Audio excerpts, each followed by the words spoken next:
ಓಂ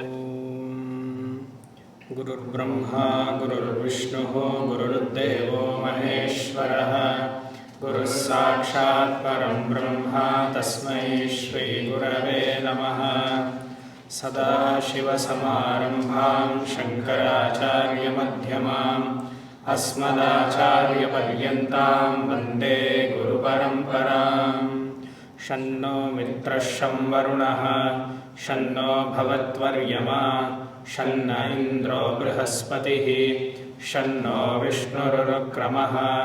ನಮೋ ಬ್ರಹ್ಮಣೇ ನಮಸ್ತೆ ವಾಯೋ ತ್ವಮೇವ ಪ್ರತ್ಯಕ್ಷಂ ಬ್ರಹ್ಮಾಸಿ ತ್ವಾಮೇವ ಪ್ರತ್ಯಕ್ಷಂ ಬ್ರಹ್ಮ ವದಿಷ್ಯಾಮಿ ಋತಂ ವದಿಷ್ಯಾಮಿ ಸತ್ಯಂ ವದಿಷ್ಯಾಮಿ ತನ್ಮಾಮವತು ತದ್ವಕ್ತಾರಮವತು ಅವತು ಮಾಂ ಅವತು ವಕ್ತಾರಂ. ಓಂ ಶಾಂತಿ ಶಾಂತಿ ಶಾಂತಿ. ಸಹನಾ ಭವತು ಸಹನೌ ಭುನಕ್ತು ಸಹ ವೀರ್ಯಂ ಕರವಾವಹೈ ತೇಜಸ್ವಿನಾವಧೀತಮಸ್ತು ಮಾ ವಿದ್ವಿಷಾವಹೈ. ಓಂ ಶಾಂತಿ ಶಾಂತಿ ಶಾಂತಿ. ಓಂ ತೈತ್ತಿರೀಯ ಉಪನಿಷತ್ತಿನ ಶಿಕ್ಷಾವಲಿಯನ್ನು ನೋಡಿ ಮಂಗಳ ಶ್ಲೋಕ ಅಥವಾ ಶಾಂತಿ ಪಾಠ ಆಯಿತು. ಆಮೇಲೆ ಉಚ್ಚಾರಣ ಕ್ರಮ ಆಯಿತು. ಈಗ 5 ವಿಧವಾದಂತಹ ಉಪಾಸನೆಯಲ್ಲಿ ಮೊದಲನೇ ಉಪಾಸನೆ, ಅದರಲ್ಲಿ 5 ಬಗೆ ಆ ಉಪಾಸನೆಯನ್ನು ನೋಡ್ತಾ ಇದ್ದೀವಿ. ಅದರಲ್ಲಿ ಸಹನೌ ಯಶಃ ಸಹನೌ ಬ್ರಹ್ಮವರ್ಚಸಂ. ಈ ವೈದಿಕ ಉಪಾಸನೆಯಿಂದ ನಮಗೆ ಧರ್ಮನಿಮಿತ್ತವಾದ ಕೀರ್ತಿ ಪ್ರಾಪ್ತವಾಗಲಿ ಶಿಷ್ಯನಿಗೂ ಹಾಗೂ ಗುರುಗಳಿಗೂ. ಹಾಗೆ ಬ್ರಹ್ಮವರ್ಚಸ್ಸು. ಬ್ರಹ್ಮವರ್ಚಸ್ಸು ಅಂದರೆ ವೇದದಲ್ಲಿ ಬರುವಂತಹ ಸ್ಥೂಲವಾದ ಫಲ, ಸೂಕ್ಷ್ಮವಾದ ಫಲ ಮುಂದೆ ಹೇಳ್ತಾರೆ. ಈ ಎಲ್ಲ ಉಪಾಸನೆಯನ್ನು ಮಾಡಿದ ಸೂಕ್ಷ್ಮವಾದ ಫಲ ಏನೋ ಮುಂದೆ ಹೇಳ್ತಾರೆ. ಇಹಲೋಕ ಫಲ, ಪರಲೋಕ ಫಲ, ಅದನ್ನು ಮುಂದೆ ಬರುತ್ತೆ. ಮೇಲ್ನೋಟದ ಫಲ ಬ್ರಹ್ಮವರ್ಚಸ್ಸು. ಬ್ರಹ್ಮವರ್ಚಸ್ಸು ಅಂತಂದರೆ ನಿನ್ನೆ ನಾನು ಸ್ಥೂಲವಾಗಿ ಗ್ಲೋ ಹಾಗೆ ಅಂತೆಲ್ಲ ಹೇಳಿದೆ. ಅದಿದ್ರೂ ವೇದವನ್ನು ಆಶ್ರಯಿಸಿ ಹೋದರೆ ಪ್ರಪಂಚದಲ್ಲೆಲ್ಲರೂ ಮಾನ್ಯ ಮಾಡ್ತಾರೆ ಹಾಗೆ ಅಂತ. ಈತ ಪ್ರಪಂಚಕ್ಕೆ ಬೇಕಾಗಿದ್ದಾನೆ. ಯಾರು ವೇದವನ್ನು ಆಶ್ರಯಿಸ್ತಾರೋ ಮಿಕ್ಕ ಜನರೆಲ್ಲ ಈತನನ್ನು ಆಶ್ರಯಿಸ್ತಾರೆ. ಇದು ಒಬ್ಬ ವೇದವನ್ನು ಆಶ್ರಯಿಸಿದರೆ ಆತನಿಂದ ಎಲ್ಲರಿಗೂ ಸಹಾಯ ಆಗುತ್ತೆ ಹಾಗೆ ಅಂತ. ಅದು ಬ್ರಹ್ಮವರ್ಚಸ್ ಅಂತ. ಅಂದರೆ ಬ್ರಹ್ಮನಲ್ಲಿಯೇ ಇರ್ತಾನೆ, ಬ್ರಹ್ಮಚಾರಿ ಅಂತೆಲ್ಲ ಬರುತ್ತಲ್ಲ, ಬ್ರಹ್ಮನಲ್ಲಿಯೇ ಇರುವುದು ಹಾಗೆ ಅಂತ ಅರ್ಥ. ಅದನ್ನು ನೋಡಿದ್ವಿ. ಅದರಲ್ಲಿ ಅಧಿಲೋಕ ಉಪಾಸನೆ, ಸುಮ್ಮನೆ ಉಪಾಸನೆ ಧ್ಯಾನ, ಅದು ಸುಮ್ಮನೆ ನೆನೆಸ್ಕೊಳ್ಳೋದು. ಅದನ್ನು ನೆನೆಸ್ಕೊಳ್ಬೇಕು ಅಂತಂದರೆ ನಮಗೆ ಹಲವಾರು ಆ ಧ್ಯಾನದ ವಿಷಯದಲ್ಲಿ ವಿಚಾರ ಗೊತ್ತಿರಬೇಕು. ಆಲಂಬನೆ ಮಾಡುವಂತಹ ವಸ್ತು ಯಾವುದೇ ಆಗ್ಬೋದು. ಆಲಂಬನೆಯ ಮೇಲೆ ನಾವು ಹೇರಿಸುವಂತಹ ವಿಚಾರ ಉತ್ಕೃಷ್ಟವಾದ್ರಿಂದ ಆ ವಿಚಾರದ ಬಗ್ಗೆ ತಿಳಿದ್ರೆ ಕೂತು ಧ್ಯಾನ ಮಾಡ್ಬೋದು. 1 ಗಂಟೆ ಕಾಲ ಧ್ಯಾನ ಮಾಡ್ತಿದ್ದೀರಿ ಅಂದರೆ ಏನು ಬಗ್ಗೆ ಮಾಡ್ತಿದ್ದೀರಾ ಅಂದರೆ ಐ ಡೋಂಟ್ ನೋ ಅಂತ ಹೇಳಬಾರ್ದು. Teacher told me to meditate, I am trying to on what, that's the problem. I don't know swami what to meditate, what I am meditating. ಕಣ್ಣು ಮುಚ್ಚೋದ್ರಿಂದ ಅದು ಧ್ಯಾನ ಅನ್ಸ್ಕೊಳ್ಳಲ್ಲ ಅಲ್ವಾ? ಸುಮ್ಮನೆ ರಿಲ್ಯಾಕ್ಸ್ ಮಾಡಿ ಕಣ್ಣು ಮುಚ್ಚಿಬಿಡೋಣ ಅಂತಂದರೆ ಧ್ಯಾನವ, ಅದು ನಿದ್ದೆನೂ ಆಗ್ಬೋದು. ಯೋಚನೆ ಮಾಡಿ. ಧ್ಯಾನಕ್ಕೆ ಒಂದು ವಿಷಯ ಬೇಕು. ಸುಮಾರು ಜನಕ್ಕೆ ತಪ್ಪು ಕಲ್ಪನೆ ಇದೆ, ಧ್ಯಾನ ಅಂದರೆ ಸುಮ್ಮನಿರೋದು ಹಾಗೆ ಅಂತ. ವಿಚಾರ ಮಾಡಿದ ಮೇಲೆ ಸುಮ್ಮನಿರೋದು ತಾನಾಗಿ ಧ್ಯಾನದಲ್ಲಿ ಬರಬೇಕು, ಅದು ಫಲ. ಅದು ಸುಮ್ಮನಿರೋಕ್ಕೋಸ್ಕರ ಧ್ಯಾನ ಮಾಡಬಾರ್ದು. ಗೊತ್ತಾಗ್ತಿದೆಯಾ? ಸುಮ್ಮನಿರಬೇಕು ಅಂತಂದರೆ ಸುಮ್ಮನಿರ್ಬೇಕಷ್ಟೇ, ಇಲ್ಲ ಮಲಗಬೇಕು. I want to relax myself, relax, but why do you want to meditate? ರಿಲ್ಯಾಕ್ಸೇಷನ್ನು ಮೆಡಿಟೇಷನ್ನು ವ್ಯತ್ಯಾಸ ಇದೆ ಅಲ್ವಾ?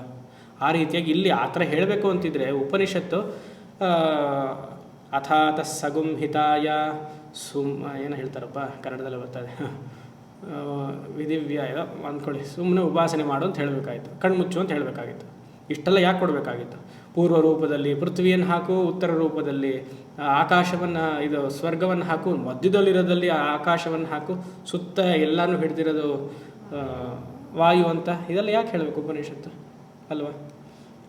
ವಿಚಾರ ತಿಳಿಬೇಕು ಅಂದರೆ ಎಲ್ಲದಕ್ಕೂ ಧ್ಯಾನ ಮಾಡೋದಕ್ಕೂ ಜ್ಞಾನ ಅವಶ್ಯಕತೆ ಇದೆ ಅಂತ ಗೊತ್ತಾಗ್ತಿದೆ ಇಲ್ಲಿ. Even to meditate knowledge is a prerequisite ಅಲ್ವಾ? ಆ ರೀತಿಯಾಗಿ ಅಧಿಲೋಕವನ್ನು ನೋಡಿದ್ವಿ. ಇವಾಗ ಅಧಿಜ್ಯೋತಿಷವನ್ನು ನೋಡಿದ್ವಿ.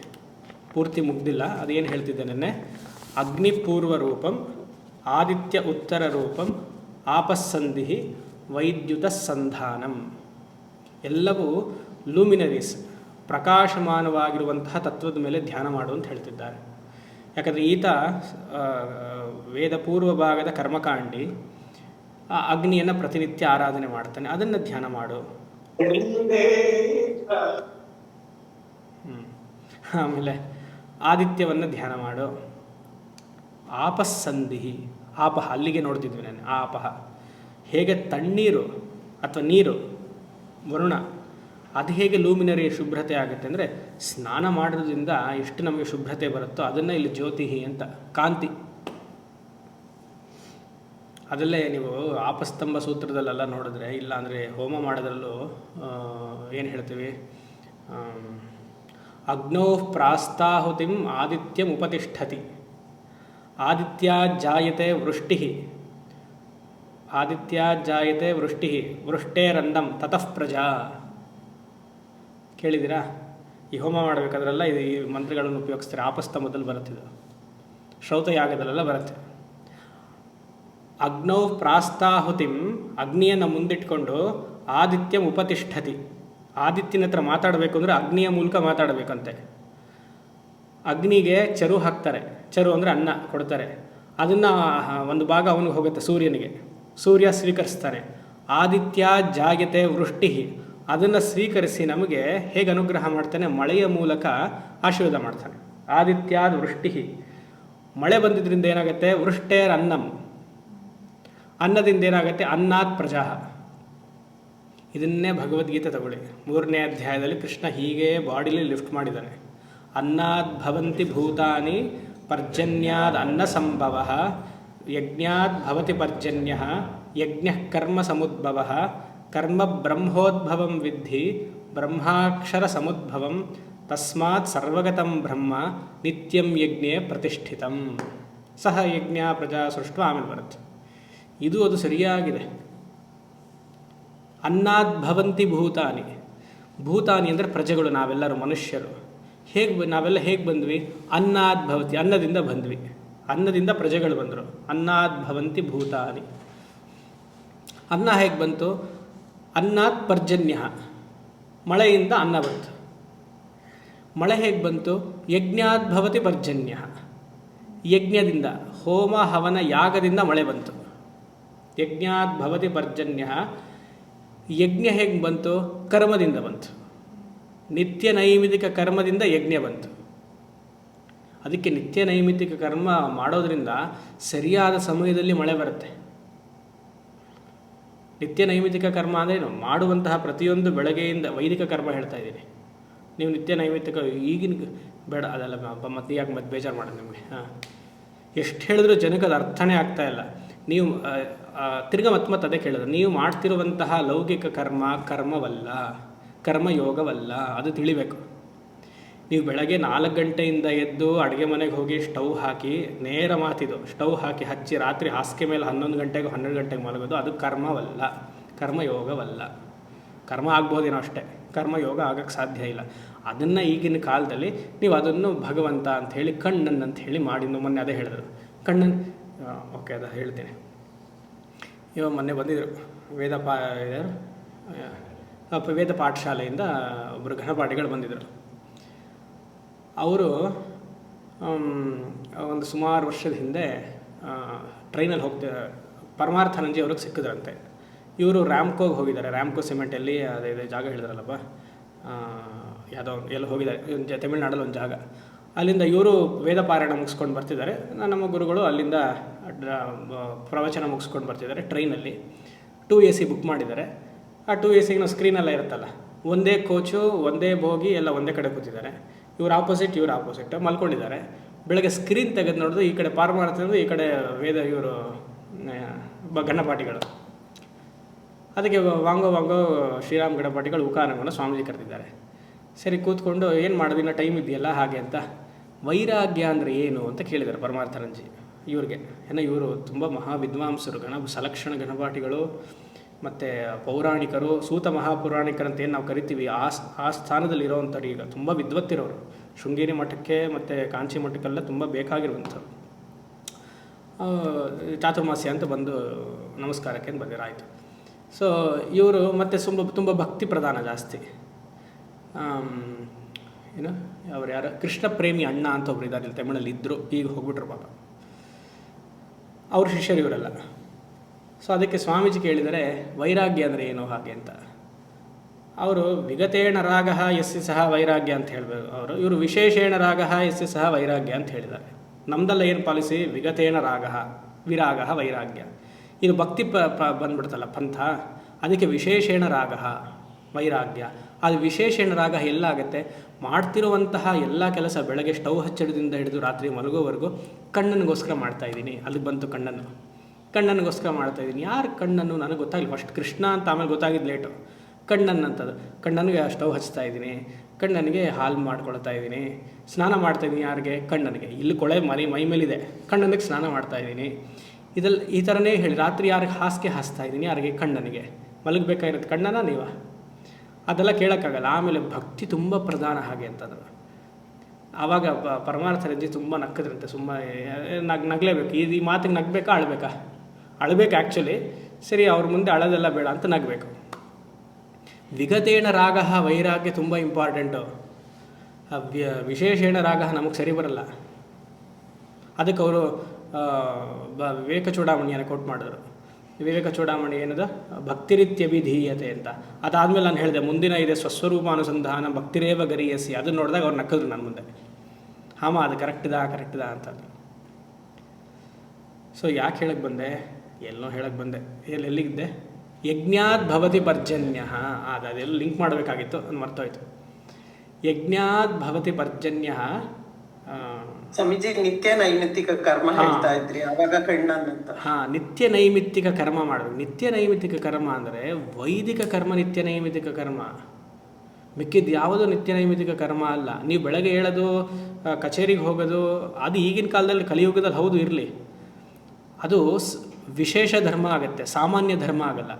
ಪ್ರತಿನಿತ್ಯ ಎದ್ದು ನಿಮ್ಮ ಮನೆ ಕೆಲಸವನ್ನು ಮಾಡಿ ಕುಟುಂಬಸ್ಥರನ್ನೆಲ್ಲ ನೋಡಿ ಗೌರವಿಸಿ ಅವರಿಗೆಲ್ಲ ಸಹಾಯ ಮಾಡೋದು ವಿಶೇಷ ಧರ್ಮ ಆಗುತ್ತೆ, ಸಾಮಾನ್ಯ ಧರ್ಮ ಆಗೋದಿಲ್ಲ. ಸಾಮಾನ್ಯ ಧರ್ಮ ಅಂದರೆ ನಿಮಗೆ ಏನು ಶಾಸ್ತ್ರ ವಿಧಿಸಿದೆಯೋ ಅದನ್ನು ಮಾಡದೆ ಸಾಮಾನ್ಯ ಧರ್ಮ. ಸಂಧ್ಯಾ ವಂದನೆ ಸಾಮಾನ್ಯ ಧರ್ಮದಲ್ಲಿ ಬರುತ್ತೆ, ಪೂಜಾರಾಧನೆ ಸಾಮಾನ್ಯ ಧರ್ಮದಲ್ಲಿ ಬರುತ್ತೆ, ಜಪತಪಗಳು ಸಾಮಾನ್ಯ ಧರ್ಮದಲ್ಲಿ ಬರುತ್ತೆ, ಯಜ್ಞಗಳು ಸಾಮಾನ್ಯ ಧರ್ಮದಲ್ಲಿ ಬರುತ್ತೆ. ಇದನ್ನು ಮಾಡಬೇಕು. ಇದು ನಿತ್ಯ ನೈಮಿತ್ತಿಕ ಕರ್ಮ. ವಿಶೇಷ ಕರ್ಮದ ಜೊತೆಗೆ ಇದು ಮಾಡಬೇಕು. ನೀವು ಬೆಳಗ್ಗೆ ಎದ್ದೆ, ನಾನು ನೋಡಿಕೊಂಡೆ, ಪಾಪ ಎಲ್ಲರಿಗೂ ಮನೆ ಮಾಡಿಟ್ಟೆ, ಇನ್ನೊಂದು ಸೈಟ್ ಮಾಡಿಟ್ಟಿದ್ದೀನಿ, SIP ಮಾಡಿಟ್ಟಿದ್ದೀನಿ, ಇದು ಯಾವುದು ಕೌಂಟ್ ಆಗಲ್ಲ ನಿಮಗೆ. ಇದನ್ನು ಇಲ್ಲಿ ಹೇಳ್ತಾ ಇರೋದು. ಯಾಕಂದರೆ ಇದನ್ನು ವೇದ ಹೇಳಬೇಕಾಗ ಅವಶ್ಯಕತೆ ಇಲ್ವಲ್ಲ. ನೀವು SIP ಮಾಡಿ ಇನ್ಶೂರೆನ್ಸ್ ಮಾಡಿ ಅಂತ ವೇದ ಹೇಳಬೇಕಾ? ಅದು ನಮಗೆ ಗೊತ್ತಿದೆಯಲ್ಲ. ಅದಕ್ಕೆ ಇಲ್ಲಿ ಹೇಳ್ತಾ ಇರೋದು. ಎಲ್ಲಿ ಹೇಳ್ತಾ ಇರೋದು? ಪರ್ಜನ್ಯಾದ್ ಏನು ಹೇಳ್ತಿದ್ದೆ? ಯಜ್ಞಾತ್ ಬ್ರಹ್ಮ ಸಮುದ್ಭವ. ಅದಕ್ಕಿಂತ ಹಿಂದಿನ ಲೈನು ಯಜ್ಞಾತ್ ಭವತಿ. ಯಜ್ಞಾತ್ ಭವತಿ ಪರ್ಜನ್ಯ. ಪರ್ಜನ್ಯಾತ್ ಕರ್ಮ ಸಮುದ್ಭವ. ಕರ್ಮ ಯಜ್ಞೋದ್ಭವಂ ವಿದ್ಧಿ. ಇಲ್ಲಿ ಕರ್ಮ ಅನ್ನೋದನ್ನು ವೈದಿಕ ಕರ್ಮ ಎಲ್ಲಿ ಬಂತು? ಯಜ್ಞ ಹೇಗೆ ಬಂತು? ಕರ್ಮದಿಂದ ಬಂತು ಅಂತ. ಯಾವ ಕರ್ಮ? ವೈದಿಕ ಕರ್ಮ. ಇದು ಚಾಚೂ ತಪ್ಪದೆ ಮಾಡಿದ್ರೆ ನಮಗೇನಾಗುತ್ತೆ? ಸರಿಯಾದ ಸಮಯದಲ್ಲಿ ಮಳೆ ಬರುತ್ತೆ, ಮಳೆ ಬರುತ್ತೆ, ಬೆಳೆ ಬರುತ್ತೆ. ಇಲ್ಲಾಂದರೆ ಏನಾಗುತ್ತೆ? ಯಾರು ನಿತ್ಯ ನೈಮಿತ್ತಿಕ ಕರ್ಮವನ್ನು ಮಾಡಿಲ್ಲ, ಒಬ್ರಿಗೊಬ್ಬರು ಆಗಲಿಲ್ಲ, ಪ್ರೀತಿಸಿ ಒಬ್ಬರನ್ನ ಆಧಾರದಿಂದ ನೋಡಲಿಲ್ಲ, ಗೌರವಿಸಿಲ್ಲ, ಪ್ರೀತಿ ಮಾಡಲಿಲ್ಲ, ರೆಸ್ಪೆಕ್ಟ್ ಕೊಡಲಿಲ್ಲ ಅಂದರೆ ಏನಾಗುತ್ತೆ? ಅದು ಕರ್ಮಕ್ಕೆ ಹೊಂದಲ್ಲ, ಕರ್ಮ ಲೋಪ ಆಗುತ್ತೆ. ಅವಾಗೇನಾಗುತ್ತೆ? ಹಿಮಾಚಲ ಪ್ರದೇಶಲ್ಲಿ, ಉತ್ತರ ಕಾಶಿಯಲ್ಲಿ ಕ್ಲೌಡ್ ಬರ್ಸ್ಟ್ ಆಗುತ್ತೆ, ಜಪಾನಲ್ಲಿ ಸುನಾಮಿ ಆಗುತ್ತೆ. ಅದು ನಾವೆಲ್ಲ ಮಾಡ್ತಿರೋದನ್ನು ನೋಡಿ ಒಟ್ಟಿಗೆ ಆಗಲ್ಲ. 10-12 ವರ್ಷ ಎಲ್ಲ ಆದಮೇಲೆ ಆ ಕರ್ಮ ಹೀಗೆ ಇಟ್ಕೊಂಡು ಈ ಗ್ರಹಗಳೇನು ಮಾಡ್ತಾರೆ? ದೇವತಾ ಅವ್ನು ಕೊಟ್ಟಿರ್ತಾನೆ, ಅವ್ನ ಪೊಸಿಷನ್ ಅದೇ. ಇದೆಲ್ಲ ಮಾಡಿದಾಗ ಗೋಚಾರದಲ್ಲಿ ಶನಿ ಮೀನರಾಶಿಗೆ ಬಂದಪ್ಪ, ಏನು ಮಾಡು, ಇವಾಗ ಕ್ಲೌಡ್ ಬರ್ಸ್ಟ್ ಮಾಡು. ಯಾಕೆ ಕ್ಲೌಡ್ ಬರ್ಸ್ಟ್ ಆಗಬೇಕಾಗಿತ್ತು? ನಿತ್ಯ ನೈಮಿತ್ತಿಕ ಕರ್ಮ ಮಾಡಿಲ್ದೇ ಇರೋದ್ರಿಂದ ಅಲ್ಲಿ ಕ್ಲೌಡ್ ಬರ್ಸ್ಟ್ ಆಯಿತು. ಸರಿಯಾದ ಸಮಯದಲ್ಲಿ ನಾವು ಮಾಡಿಬಿಟ್ಟಿದ್ದರೆ ಇದು ಯಾವುದೂ ಆಗಲ್ಲ. ನಾವೆಲ್ಲರೂ ತುಂಬ ಸ್ವಾರ್ಥಿಗಳು. ನಾವು ಅಂದ್ಕೊಂಡಿರೋದು ಏನಂತಂದರೆ ನಿತ್ಯ ನೈಮಿತ್ತಿಕ ಕರ್ಮ ಅಂದರೆ ಮನೆಯವ್ರು ನೋಡ್ಕೊಳ್ಬೇಕಷ್ಟೆ. ಅದು ಒಂದು ಹಂತ, ಅದೇ ಅಲ್ಲ. ಇದು ಎಷ್ಟು ಹೇಳಿದ್ರು ವೇದಾಂತ ಎಷ್ಟು ಹೇಳಿಯೂ ಈ ವಿಚಾರದಲ್ಲಿ ಎಲ್ಲರಿಗೂ ಅನಸ್ತೇಷ್ಯನೇ, ವರ್ಕೇ ಆಗಲ್ಲ. ಇದು ಲೋಕಲ್ ಅನಸ್ತೇಷ್ಯ, ಅವ್ರಿಗೆ ವರ್ಕ್ ಆಗೋದೇ ಇಲ್ಲ.